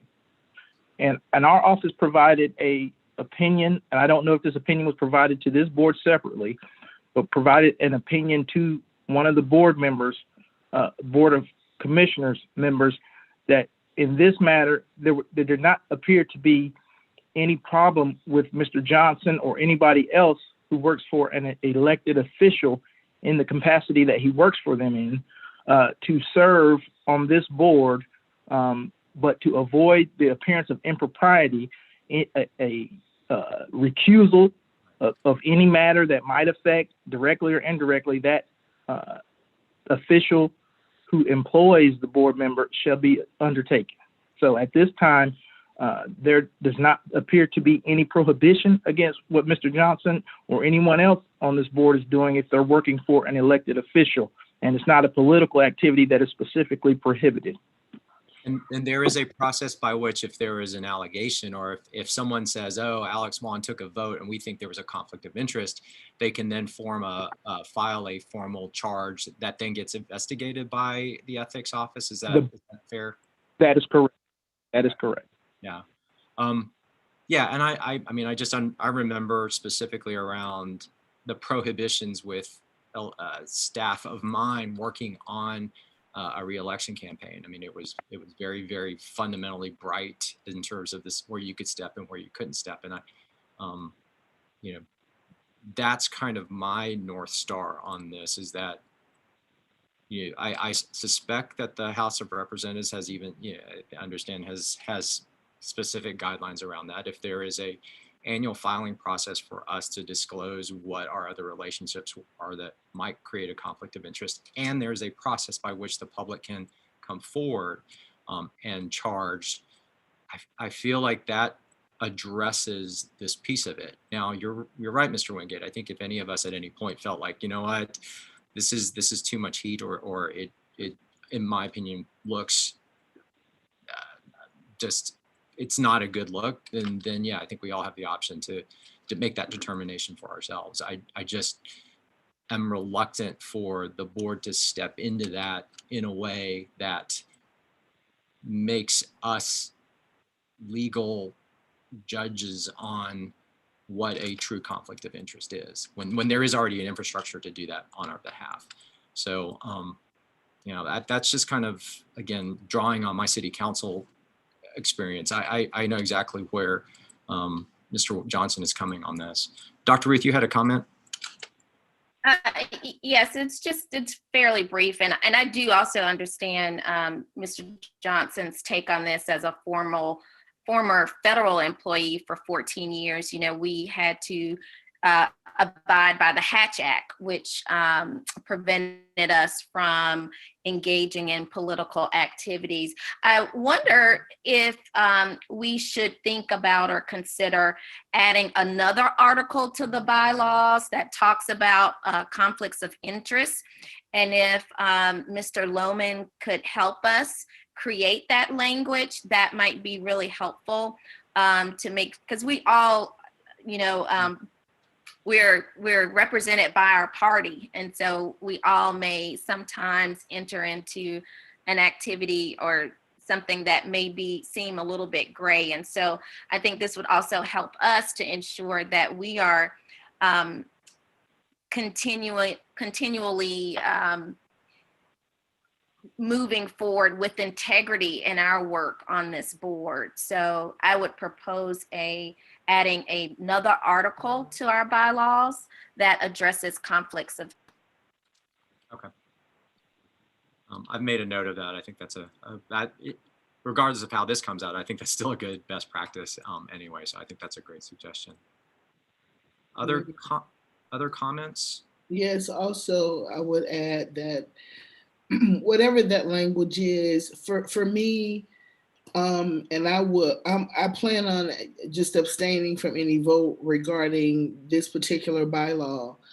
But for me, I just want it to be, for instance, there are potential conflicts in where polls can be placed, the motivation around board members, and I just hope that we are not looking the other way in this area. I personally, and I said it to Mr. Johnson and to this board, that I personally definitely would have either stepped down or refused the position.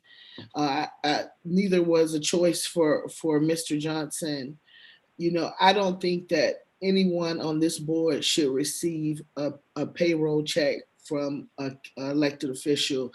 Now, if his role is independent of who's sitting in Nikema Williams' seat, then to me that's just a different story. I don't see the translation from the your municipal experience, Mr. Juan, and what we're doing here on the county level. I mean, I understand, that that's your experience that you're drawing from, but I don't think that's a straight line that can be drawn, especially for the board, for a board of elections. But I just wanted to, I agree with Dr. Ruth that we create some type of language that address conflict of interest and how that's going to be handled moving forward. All right, I received that. Thank you. Other thoughts or comments? Me, very briefly, I think Chairman Juan, in your position, you were elected to the city council.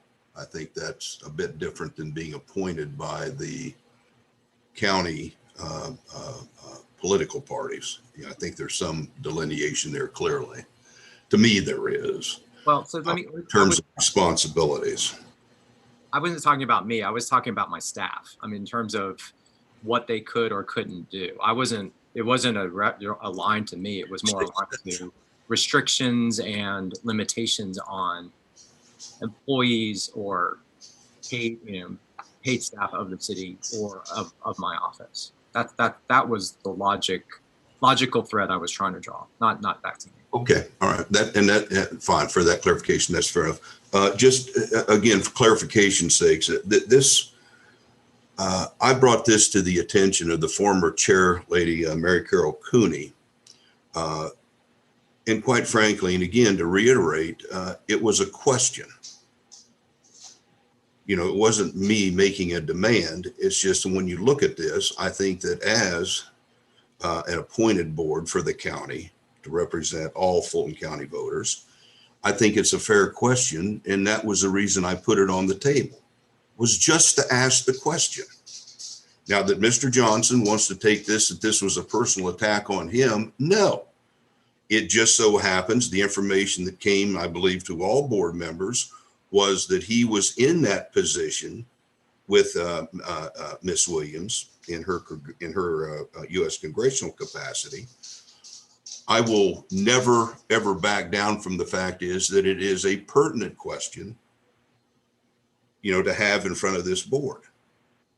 And I would hope that going forward, anything along these lines that can reflect, you know, just something that the board should be aware of and consider, just to make sure that we're all basically in unison. I think if we ever stop that process, then there's probably one more reason not to have this board. But in terms of, again, like I said, I brought it to the table because I thought it should be. That if there is no, according to Mr. Lohman, if there is no ethics issues here, and all of this can be handled as described, quite frankly, I have no problem with that. But at least now, knowing that,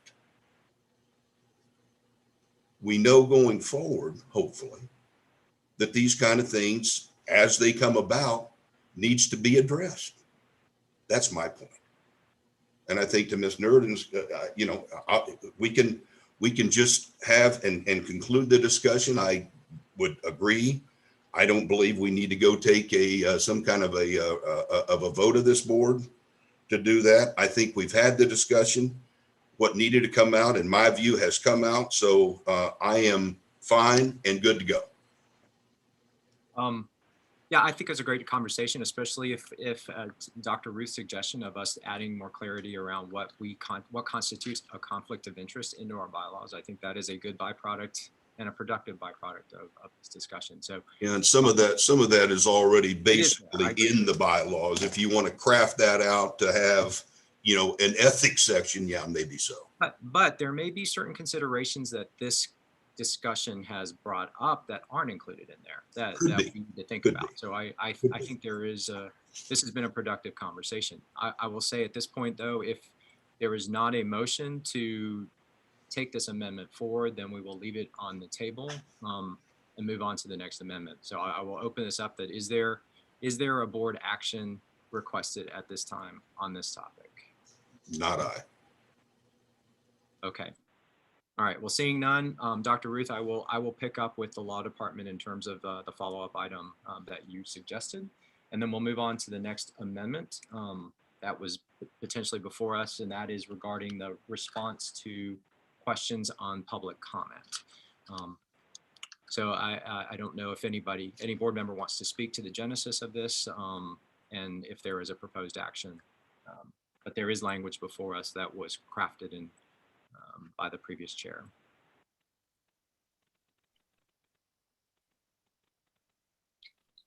I will make a comment about this, and I will, you know, and I apologize, Madam Vice Chair, I'm going to draw back on my city council experience again, but I do remember public comment in those meetings that there is a rich combination of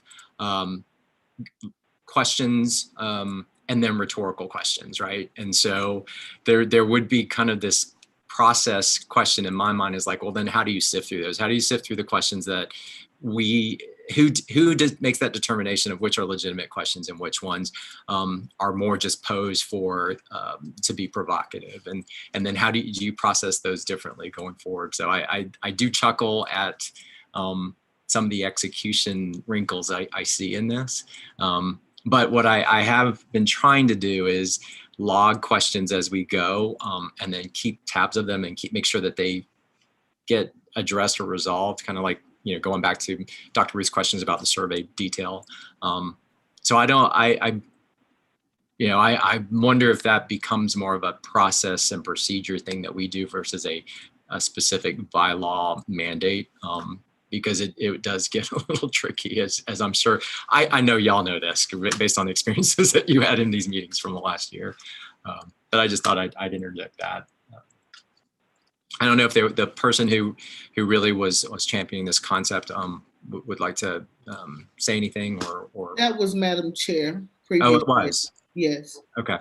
And so if I read to this, I am reading into or inferring there was just a concern about responsiveness. And if that's the question, then I think, you know, I respect that, and perhaps Mr. Barron and you and I should figure out a process by which, you know, me, you, and Mariska really inventory topics and make sure that you know, key ones are kept alive until they are resolved, versus a statement in our bylaws.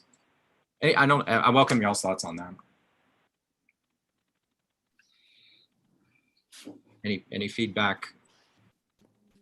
Or is there an action that a board member wants to bring forward, particularly on this amendment? And that's limiting the time to an hour? No. This is the response time in terms of if a question gets raised, you have to address it in the meeting or provide a response by the following meeting. Okay. Mr. Chair, in terms of the response, will that be then the responsibility at the chair level? How do you envision that? I think that's something Mr. Barron and I want to talk with Mr. Barron about. Like, you know, what I typically would want to do is if there is a, you know, if it's a follow-on addendum on the website or something where, you know, we're keeping an inventory of it and just responding to it, but it is part of our process. I don't know, Mr. Wingate, I haven't thought that piece through just yet, if who actually leads that, but it's a worthy question. Yes, Madam Vice Chair. So this came about due to a lot of allegations of non-responsiveness of the department, and an effort of hoping that we're trying to improve instead of going backwards. Yeah. I just wanted you to know that it really came about because people were complaining that their concerns or complaints or issues were just falling on deaf ears. So I just wanted to give you some feedback there, because with the addition of the new staff, there may be internal protocols to handle. I know that it was something that this board had talked to the department about addressing in the past. So it seems like on the reports and things we've been getting from the department, that there may be within that some customer service component. So I just wanted to give you some feedback there. Okay. That's helpful. That aligns with what I assumed reading between the lines. So colleagues, if you will indulge me, if you'll let me take this back with Mr. Barron, and then at the next meeting, rather than if there's no action to amend the bylaws, let us take this back, and then at the next board meeting, we'll come back and kind of give you an idea of how we think we'd like to address these going forward. And I agree. I think maybe in the monthly report would be another section that includes this in there as an acknowledgement and response. So no action to bring before the board. I'm not seeing anything. Okay, if that is the case, then that concludes our conversation about the bylaws. We'll move on to old business item number 8, letter to the Georgia Attorney General. So Mr. Wingate, I believe you were the one who requested that this be Yeah, brought. let me very quickly, thank goodness on this one. One of the issues was that the council that we had or was looking at this and prepared the letter that was proposed to go to the AG had a continuation of their position to remain anonymous, which was certainly problematic. It was problematic, I think, for all of us in that term. We tried everything that we could and, could get not any change to that. Consequently, we chose a couple of other channels. And ultimately what transpired here is that we did get a position off the record, if you will, from the AG that given that we submitted this type of a letter with this issue, that the AG or the AG's office, I should say, would not take and respond to it. In other words, they would not take a position. So to that, then that concluded this notion of the letter to the AG. So that's off the table now. Thank you for that update, Mr. Wingate. Any other comments or questions from the board on that? Okay. All right. So that concludes our old business. We'll now move into new business, and this will be a fun one. So the review of the 2021 Georgia legislative session. Jessica Corbett will be presenting a summary and lead a discussion on this for us. Ms. Corbett, thank you. Thank you, Chairman Juan, and good afternoon, members. I hope you are all doing well. I'm really going to focus today on, of course, the most significant piece of election legislation, which has been brought up several times this morning, which was Senate Bill 202. You will recall that there were many, in fact, dozens of pieces of legislation brought forward during this session related to registration and elections, but Senate Bill 202 sort of rolled up many of those other pieces of legislation. This bill has been signed into law, and portions of it, most portions of it will take effect on July 1st. Senate Bill 202 has been discussed very widely in many contexts. So as a frame of reference, we have looked at this in the context of impact on the operations of the Fulton County Department of Registration and Elections. I have worked with the elections department. I've been with Fulton County for 21 years and I've had a lot of opportunity to work with this department. I worked with the team that, the county manager's team that coordinated and collaborated with the election staff during last year's election. And again, my office handles intergovernmental affairs for the county. So I just want to be very clear because I know there's a lot of political discussion related to this legislation. That is not my role. My role is operational. And I just wanted to just state that from the beginning. I will just go through these. We have, depending on how much time you'd like to spend, we've really kind of broken out some of the operational highlights. As you probably are all aware, Senate Bill 202 is a very lengthy piece of legislation. It's 98 pages. It makes amendments to many different code sections related to elections. Some of those are really in the purview of the state and in the Secretary of State's office and the state election board. Some of those are really more impactful to smaller counties or to, again, the state process for calling of elections and things like that. So we've really focused in, again, on the operational impacts. Next slide, please.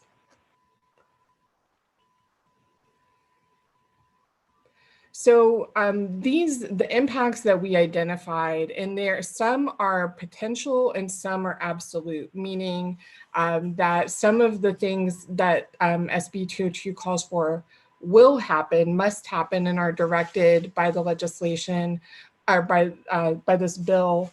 And some are things that could happen given a certain set of circumstances. So probably the most significant operational impact and impact to voters is in the absentee ballot process. And this was discussed a little earlier this morning. Most significantly are two things. One is the timeline for processing ballots, when a voter may request the ballot, when the ballot may be mailed out, and when the ballot must be processed once it is returned. Secondarily, or actually just as importantly, is the way a voter requests the ballot. They will now be required to provide their driver's license number or a voter ID number, the last 4 digits of their social security number if they don't have a driver's license, or they may, there are some alternate forms of ID. And then after the election is over, there are some timelines for reporting back of the ballots and the returns. Another area, and this one is what I would classify as conditional versus absolute.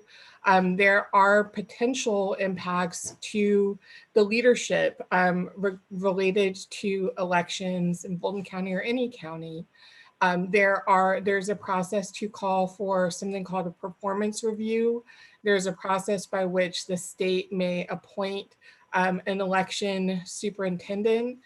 There's a process by which the state may essentially, people have sometimes used the term takeover. I think that could be charged language, but by which the state could essentially appoint other officials that they would charge with leading the department. The county has the responsibility for the cost of those, a performance review, the cost of the operation. So there's a lot of impact if those conditions were met. The provisional ballot process is one that also has a lot of impact on voters and will require a significant change in the voter education process, as well as the poll worker training process. I mentioned a few minutes ago about the timelines, and there are some specific timelines for ballot processing. Early voting is one area where there's some impact as well. Most significantly in early voting, Fulton County purchased 2 early voting or 2 mobile voting units in 2020 that were used during early voting. And those 2 mobile units are no longer permitted to be used for that purpose.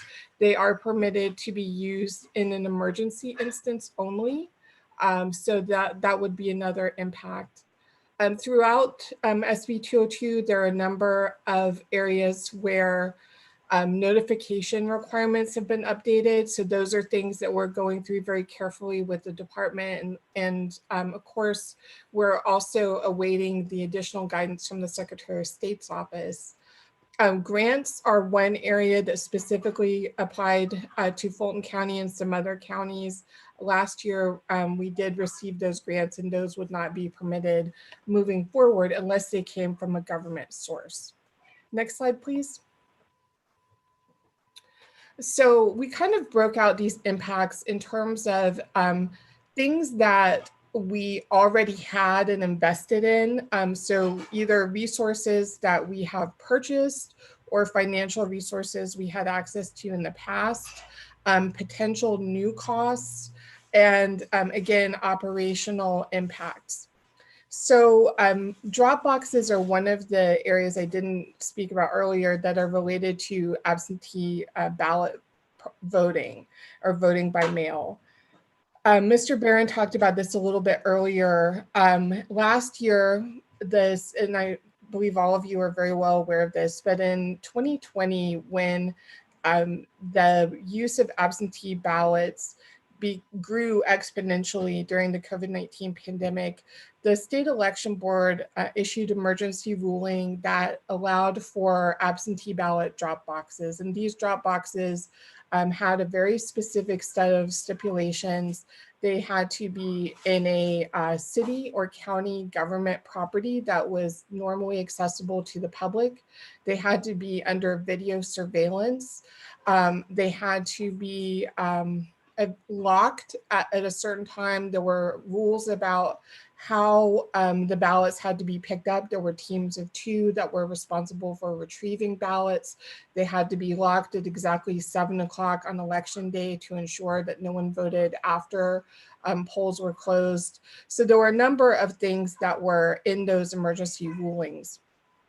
Some of those have now been codified into law. For example, you still have to have 2 people to retrieve the ballots from the boxes. So some of the changes regarding drop boxes were codifying some of the provisions in those SEB emergency rules.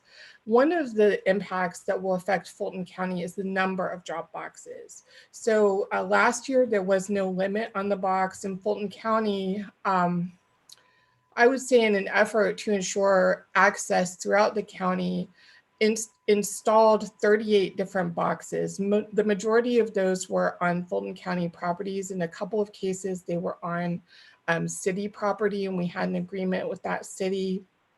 And as a result of that, like I said, 38 boxes were installed in total. Under the provisions of SB 202, we are permitted to have 1 box per 100,000 registered voters, which for us would be about 8 boxes. They also, today, those boxes are installed outside under video surveillance. Under SB 202, the boxes are inside. They are accessible only during early voting hours. So again, those are significant changes in terms of how people will use the boxes. And that will be something that will require some education for the public in terms of where the boxes are located and when they will be able to access them. And another impact on something we already had, and I just talked about this, is the 2 mobile voting units. And it's not, I want to be clear, because last year we used them, for example, if there were a power outage at a facility or a sewer overflow or something like that, that would not rise to the level of emergency under SB 202. It does have to be a governor declared disaster, something where the governor has provided a specific, has declared an emergency. And then the other impact on resources that we have had in the past is, again, those grants. And so last year, Fulton County received a little over 10 million in foundation or private grants. Moving forward, we would only be able to access grants from government sources. So these are 3 areas that are, again, resources that we've had in the past that we would not have necessarily, or we would have impacted moving forward. Next slide, please. And these are areas where there are some potential costs based on the criteria throughout SB 202. One is the use of security paper. There's a very specific requirement about what kind of paper must be used for absentee ballots, and I'm told about $40,000 for a countywide election would be the impact of using this special required paper. This is something that is not yet determined how the impact will be quantified, but the staffing model will need to change significantly for the absentee ballot processing. So if we were to have the same number of absentee ballots that we had last year, for example, in the general election, you would essentially compress the timeline for processing absentee ballot requests on the front end and for mailing, getting those ballots processed out. The timeline shifts from, in the past, you were able to start mailing those out I believe it's 45 days before the election. Now that is 25 days. So you kind of just, you may need more people for a shorter period of time. And then once those ballots are returned, then you would be able to start processing them. So that's one area of potential staffing impact. The law very specifically stipulates that you must not cease processing absentee ballots on election night. So once you begin, you can't stop. And that is an area, again, where you may need to have some staff coming in to do those overnight shifts. Human beings are not able to efficiently work for 24-hour cycles, and we need to have a staffing model that acknowledges that. Another area in, I believe someone referenced this earlier this morning, is many of our precincts, and again, I was probably overstated it, but last year we worked very hard, and Nadine and the team worked hard to ensure that no precinct had more than 5,000 voters. So, and again, this is a very conditional circumstance. So if you had 5,000 voters in a precinct, and on a general election, those voters waited more than an hour in line, then that precinct has to be broken into no more than 2,000 voters assigned. So in each of those cases where you have 5,000 voters assigned and you meet that hour criteria, you would have to break that into 3 precincts to meet that threshold. I'm told many of our precincts do have less than 5,000, I'm told, so I think we need to correct that line. But it could, if we were to have an issue that caused that 1 hour delay on a general election, it could have a very significant financial and resource impact in terms of splitting those into smaller elections. There are a number of timelines that are required. I'm sorry, could you go back, please? Next, please. Thank you. There are a number of timelines. Go back, please. One more. Thank you. For example, on election day, by 5 o'clock the day after the election, it's important that we're required to report results. So there have been times that we didn't have results by 5 o'clock the day after the election. And if we were not to do some of these things, we would be facing sanctions or fines. And I mentioned earlier about the performance review or appointment of officials. Those are costs that the county would be responsible for bearing if we were in that circumstance. Next slide, please. Administration of elections, essentially every current SOP regarding provisional ballots, absentee ballots, and election day processing really needs to be reviewed and updated, particularly absentee ballots and provisional ballots. In those cases, especially, the entire process really has to change. A person who takes, for example, with provisional ballots, the major change is that if a person votes out of precinct and they report to a poll before 5 o'clock, they may not vote on a provisional ballot for the reason of being out of precinct. It is only provisional ballots for out of precinct voters are only accepted after 5 o'clock. And so that could create a very significant issue. For example, if the poll worker wasn't aware of that and allowed them to vote, or if they, for some reason, miscommunicated. There are just a number of areas of potential risk if the poll worker is not properly trained and if the voter isn't properly aware of what their rights and responsibilities are. There's also a provision that would require that voters be redirected to their correct precinct. So that's, again, an area where we would need to have resources in place to help them do that. I already talked about the performance reviews and potential appointments, so I won't get into that. But those are some of the administrative areas where all of the procedural updates and training need to be adjusted. Next slide, please. Again, there will need to be some changes in place in terms of how we will process the absentee ballots. I won't go into that further. Again, the timelines, the provisional ballots here. So these are just all operational impacts that will have to be made.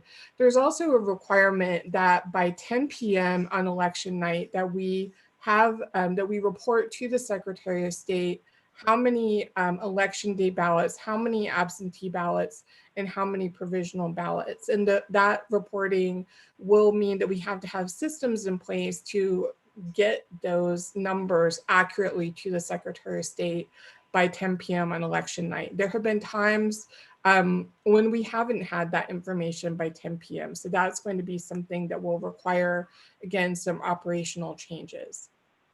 I talked about this earlier. There are a number of areas for public notification. So my department, which manages the website for all county departments, will be working with you all on that and working with Ms. Bodison. And again, poll worker training is an area that will really have to be retooled to adjust for these new updates in the law. Again, that is an area where we are aware of many of the changes, but the Secretary of State's guidance will be especially important. Next slide, please. And I can't say enough that voter education is something that will need to be really robust to make sure voters are aware of what are the specific things that they should do differently to, if they are an absentee ballot voter, if they want to vote by mail, you know, when should they request their ballot? How should they request their ballot? What is expected of them to provide? How will they use the drop boxes? You know, almost 80,000 people use those drop boxes during the November election. That's 80,000 people. If they want to do that again this year, they need to know where those boxes are and when they will be able to use them. The provisional ballot issue, on one hand, you know, provisional ballots are used by a relatively small number of voters, but at the same time, the provisional ballot is there to make sure that a voter who hasn't been able to vote any other way has the opportunity to do so. And so making sure that voters are aware of those changes.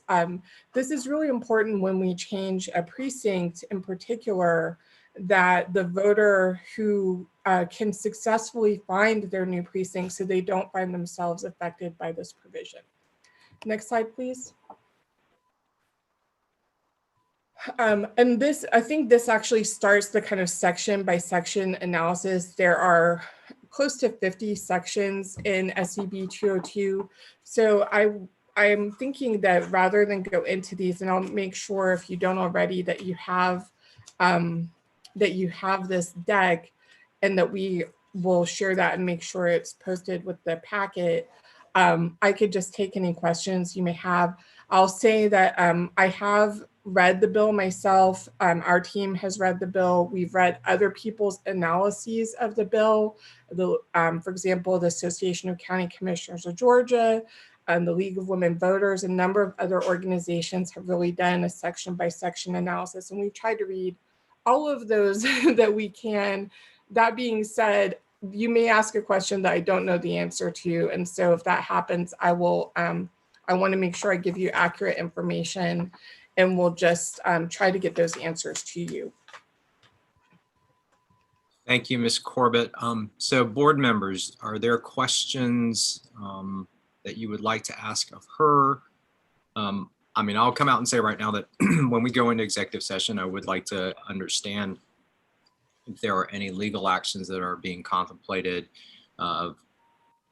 either, you know, on any of the provisions, or if Fulton County is considering joining with other suits that are underway.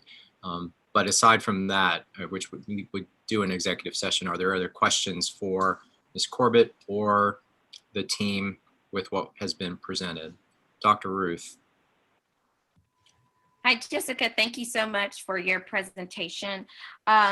You touched on the importance of voter education, and as the marketing communications person for the department, what are your thoughts around ensuring that voters have this information?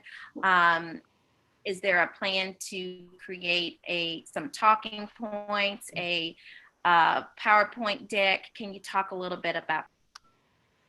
I think that's a really good question. And I can't say that we have plans fleshed out completely yet, because I think we're still, we've still had some questions, about making sure that that we understand everything that the bill includes. There are many other provisions I didn't go into. I tried to focus on those that were most impactful to voters and to operations.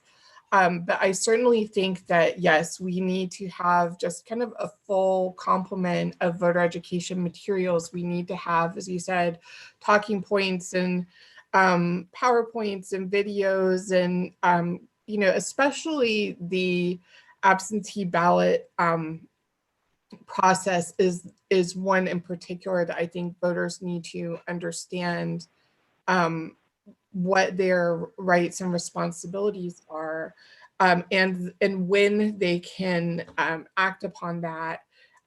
What I would say is we can begin that process, and we do have the group from the county manager. The county manager convened last year, has continued to meet now even weekly. So those are things that we would want to kind of add to the work plan and begin development. I do want to, I'm very curious to hear if there are any interpretations or new information that comes out of the Secretary of State's office that would inform those as well. But I think we need to have all of that in place to help voters, again, execute on that. I also want to mention that one of the great unknowns, when I haven't worked as much on elections, I've been working more on vaccination communications. And one of the big questions is, what will voter habits look like as more and more people are vaccinated? Will they continue to use absentee ballots as they did last year? Or are they going to choose to come back to the polls in person? So there's a lot of unknowns there, but certainly we need to begin that process.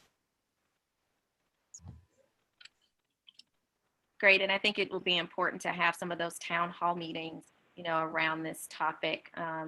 Will be really informative, and I think it's important that we be as transparent as possible with voters and ensure that they do have all the information to make the necessary changes so that their vote can count. So right, absolutely. Thank you.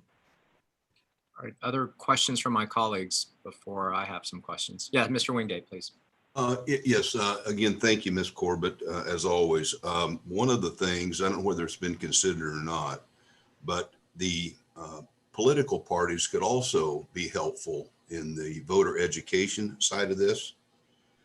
And it would probably be extremely useful, I think, to all of us that can and would be presented to various groups in both parties be consistent. So whatever's developed by the county that, we would, at least in terms of, agree that that's the information we carry forward, so that there's not any, disturbing differences in the approach to the important information that needs to get to the voters.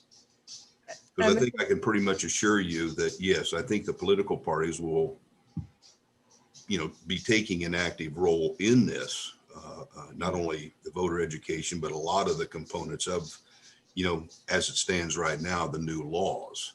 So that's I think that's helpful. I think that is very helpful. And I think that the political parties and elected officials and candidates and all of those folks who are engaging with voters, I like the idea of everyone speaking or having kind of a common source of truth. One of the challenges and I don't want to be political, but one of the challenges I think for voter education has been that there is a lot of political discussion across the spectrum by both parties about this legislation. And I think that that narrowing this down to the actions, the timeline, and the rights and responsibilities of voters that can be, again, a common source of truth, regardless of political beliefs. I think that would be empowering to voters, and that is what we would seek to do. So I'll be glad to take that and work on that. Other questions or comments, Mr. Johnson? Yes, thank you.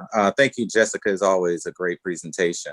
I think we're going to talk more about actual litigation thoughts from our perspective later, but is there litigation that may have an effect on this? I know sometimes that litigation comes out and it pauses it or keeps it going, or where are we as it relates to outside legislation? And from my understanding, there was a resolution yesterday from the Fulton County Board of Commissioners. You are correct. Yesterday afternoon, the Board of Commissioners approved a resolution that contemplates legal action related to SB 202. And so how that goes and what the courts say about the implementation, I don't know. And I know Mr. Lohman is on the line. I do not have the final version. There were a couple of edits made to the board's resolution yesterday. So I've requested that so that I can share that with Ms. Bodison and make sure all of you have it so that you are aware of what the Board of Commissioners is contemplating. We are proceeding again in this analysis and in preparation for voter education.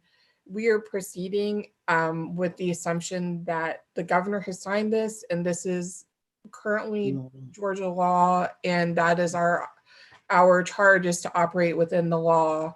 But I certainly would acknowledge that there's been a lot of controversy, and it's possible that legal action would have an impact on that implementation. So that's Mr. Lohman may want to weigh in on that further. So that's something we can discuss in executive session based on and pursuant to the resolution that did pass yesterday. Okay. All right. Thank you. You did cover, I was going to have a question about the mobile voting units, but you did mention that it has to not just be an emergency, but an emergency as defined by the governor in order to use our mobile voting units. So the issue that we had at Chastain Park, where the power went out, from my understanding, we would not be able to take a mobile voting unit there and allow people to continue to vote, thus, in my thought, increasing the possibility of an hour wait. Go ahead. And I was going to just mention, because in that particular storm, at my house, the power was out for 4 days. And I believe that was after Hurricane Zeta. I think that was the name, came through Atlanta. So that may have been a declared emergency, but regardless, you're right. A typical power outage would not meet that threshold. It does have to be a declared storm or some declared emergency. One of the things that Rick mentioned and you mentioned as well, and I want to put it in perspective. We can now only have 8 drop boxes in use in the entire county, and we've had before 30 plus. So now that means we won't even be able to have drop boxes at all of our early voting locations anymore because of the sheer number. And it's just odd to me that a county like that I'm from, Colquitt County, has 45,000 people. Teleferro County has about 1,600 people. Fulton County has 1 million people, and we have to have the same number. There was no proportion as to population. It's just, you can have 8, right? It is One per 100,000. 1 per 100,000 registered voters. So actually, most counties will have fewer than 8. Okay, we're just allowed to have 8. We are allowed to have 8 based on that. And there's right. So we did look at that, and you know, one of the things that we've talked about is out of the 159 counties in Georgia, only about 25 or 30 have more than 100,000 residents. So, you know, most counties across Georgia have a vastly different scenario in operating elections, as all of you already know. So we, you know, there are some places in the law where I think it seeks to equalize across the counties. In this particular case, there is a population-based formula. Okay. And lastly, I do want to agree with my 2 colleagues that voter education is going to be tremendous. And I appreciate Rick mentioning earlier that we will use the, if I'm not mistaken, use the voter mobile voting units as an election education tool, because it is going to be very difficult. And I agree, there's going to be a lot of differing opinions as to what the law, as you see, I was mistaken just now, but there's going to be some differing opinions. So it'd be very important that we all be able to give the voters of Fulton County the proper and correct information. We still have to be honest, but we do need to make sure that we do our job in educating voters on how they will be able to vote, and we'll let others work on whatever they want to work on. Thank you, Mr. Johnson. That's it. I'm sorry. Sorry. Other questions or comments? I have a question. So, Mr. Barron, I know that you and your team have already started working through what the financial implications of the new requirements and parameters are. I'm curious as to when you think that exercise will be completed and able to be shared with the board. I agree with Ms. Corbett's assessment that, hey, this is law now, so we just got to move forward with the assumption that everything is in place and then craft our response. If things change along the way due to other actions, great. Right. But in the meantime, let's get a real handle on what it looks like now for us. We have drafted like a sample budget for next November 2022 and one for this fall, and now we are kind of going through to make sure that we understand everything in Senate Bill 202 to make sure that's accurate. I mean, I would think we can share that at the next board meeting. Okay. That would be great. And I think also just helping us understand the incremental costs of what it would have been before versus what it is under the new law, just so that that'll help us get our minds around it, as well as, you know, if there's needs to be conversations with the county, obviously with budgeting considerations, then we need to, I'd rather start those earlier rather than later. Because what I don't want to do is end up in a situation where we're having to squeeze priorities out to accommodate, you know, and making those Sophie's Choice decisions. So the other question I had was, I don't know, Mr. Lohman, if this is best handled in executive session, but one of the public comments this morning was the notion of whether the county would take out an insurance policy to cover legal costs for the board. I don't think any of us signed on necessarily thinking that in this capacity we would have to front attorney's fees for, you know, our work and role in this. Is that something you prefer to take into executive session? Yes, we can discuss that in executive session. Okay, thank you. I want to just make sure that that point gets raised. Dr. Ruth, I saw your hand go up a second ago. Do you have another question? Yes, this is based on your comment around the cost impact. I just thought about something that we might want to consider. You know, we don't have to plan in the dark. So with the RFP, I don't know if this is possible or if maybe there's an opportunity to have another consultant come in to do a assessment on what voters voter habits. We just talked about how voter habits will change now that we're coming out of the dark of COVID. We see light at the end of the tunnel. So we could get an assessment around what voters' practices might be in the next election, whether or not they would vote in person, or if folks would still vote by absentee. So I think that's something for us to consider that would help us in our planning, thinking about the cost and the impact of costs for us. You know, we are such a large county, so I think we can try to plan ahead. Yeah, and I think one of the impacts that because the window to mail the ballots has narrowed, it seems as though there's a great likelihood that ballots will start arriving with 2 voters at the same time early voting starts. So we may see a higher incidence of absentee by mail applications canceled at the early voting sites, because we saw that before, but we had, you know, that it was 45 days out that ballots would start to be mailed. Now we can't mail them out until 30 days before.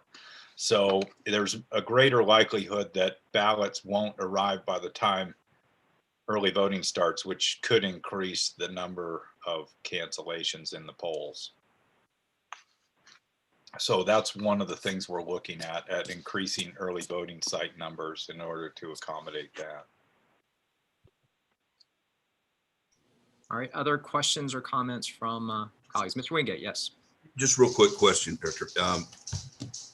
I'm assuming that now that we're in 2021, that our so-called rollover list for those that have received absentee ballots for 2020, that's now erased per se, with the exception of those that have, lack of better terminology, more of a permanent status to receiving an absentee ballot? Yeah, we used to mail out at the beginning of the year, anyone that was 65 and older or disabled, we would mail out an application for them to just apply for the entire year. But we're prohibited from doing that now, so we won't use that list anymore. Okay, so we're basically back. There is no list. Essentially, yeah. Okay. All right. Thank you. Okay, other questions? Seeing none, Ms. Corbett, thank you for that summary and presentation. And with a couple items we've already acknowledged we're going to pick up when we go into executive session. So if there's nothing else, then we can continue moving on our agenda. The next item was retaining outside counsel. Mr. Wingate, I don't know if we should take this into executive session as well, or if you wanted to discuss this during the public part of the meeting. I'll clearly go by what the guidance of the board and council is on that. Okay. Mr. Lohman, I don't know if you know the context under this, but this is kind of a follow-on to the letter to the Attorney General. Was just potentially seeking other paths to get a determination on the Board of Commissioners decision regarding the BRE's decision on the elections director firing piece. Should we take that into executive session, or is that something we can discuss out here? It's probably best discussed in executive session. Okay, noted. Thank you. The last item is the CTCL grant funds audit, or rather, I think there are 2 pieces of this. One is there was a summary that was provided during the last or after the last meeting that of the uses of the funds. So I don't know if there was a discussion that needed to be had on that. But then also in terms of the audit, there's also the audit that the county is being performed at the county level. So I don't know if that covers what was intended for this particular agenda item. Yes, Mr. Wingate. Yes, Chairman Juan. After this was done and somewhat recently, yes, I personally found out that the BOC had taken this action. Yeah. So I would suggest to the board that, we can table that unless there's other discussion, obviously. Okay. Does anyone, other board members have any comments or points on this? Otherwise, we'll just table this until the county level audit comes through since they're looking at this as well. All right, is there any other item of new business to come before the board before we go into the into executive session? Okay, I will now entertain a motion to go into executive session to discuss legal matters. So moved. By Mr. Wingate, a second by Mr. Johnson. If there's no discussion on that, all those in favor, please say aye or raise your hand. Aye. Any opposed?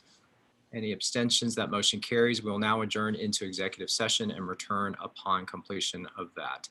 Colleagues, you should have a different link for that meeting. If not, please let Mariska know. Thank you.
All right, so we're all coming back, and I'll follow your lead in terms of when we reconvene.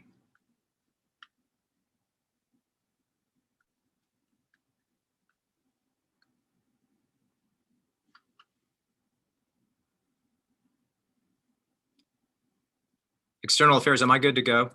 Or do I need to wait for a signal from you?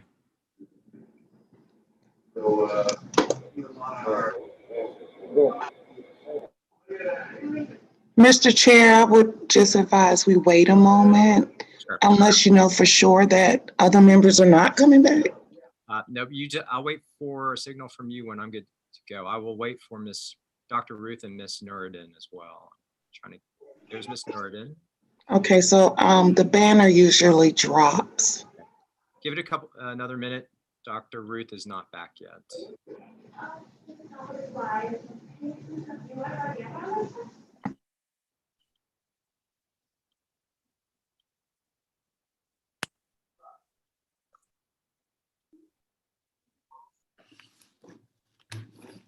Nothing else is on our agenda, right? No.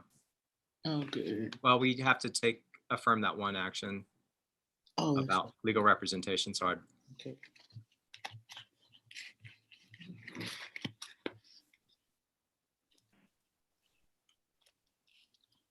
All right, so are we back live again already? Looks like it. Okay. So I will entertain a motion to return to regular session out of executive session. So moved. Second. Moved by Mr. Wingate, seconded by Ms. Nuruddin. All those in favor say aye or raise your hand. Aye. Any opposed? Any abstentions? We're now back in regular session. There was one item that we discussed during executive session that will require board action, and that is with regard to requesting that the city law department represent the Fulton County Board of Elections. County law. County law, sorry. In the upcoming hearings on April 28th with the State Elections Board. And so I'll entertain a motion to affirm that request. So moved. Moved by Wingate. Second. Seconded by Johnson. Any discussion? Yeah, Ms. Nuruddin. Oh, no discussion. Oh, okay.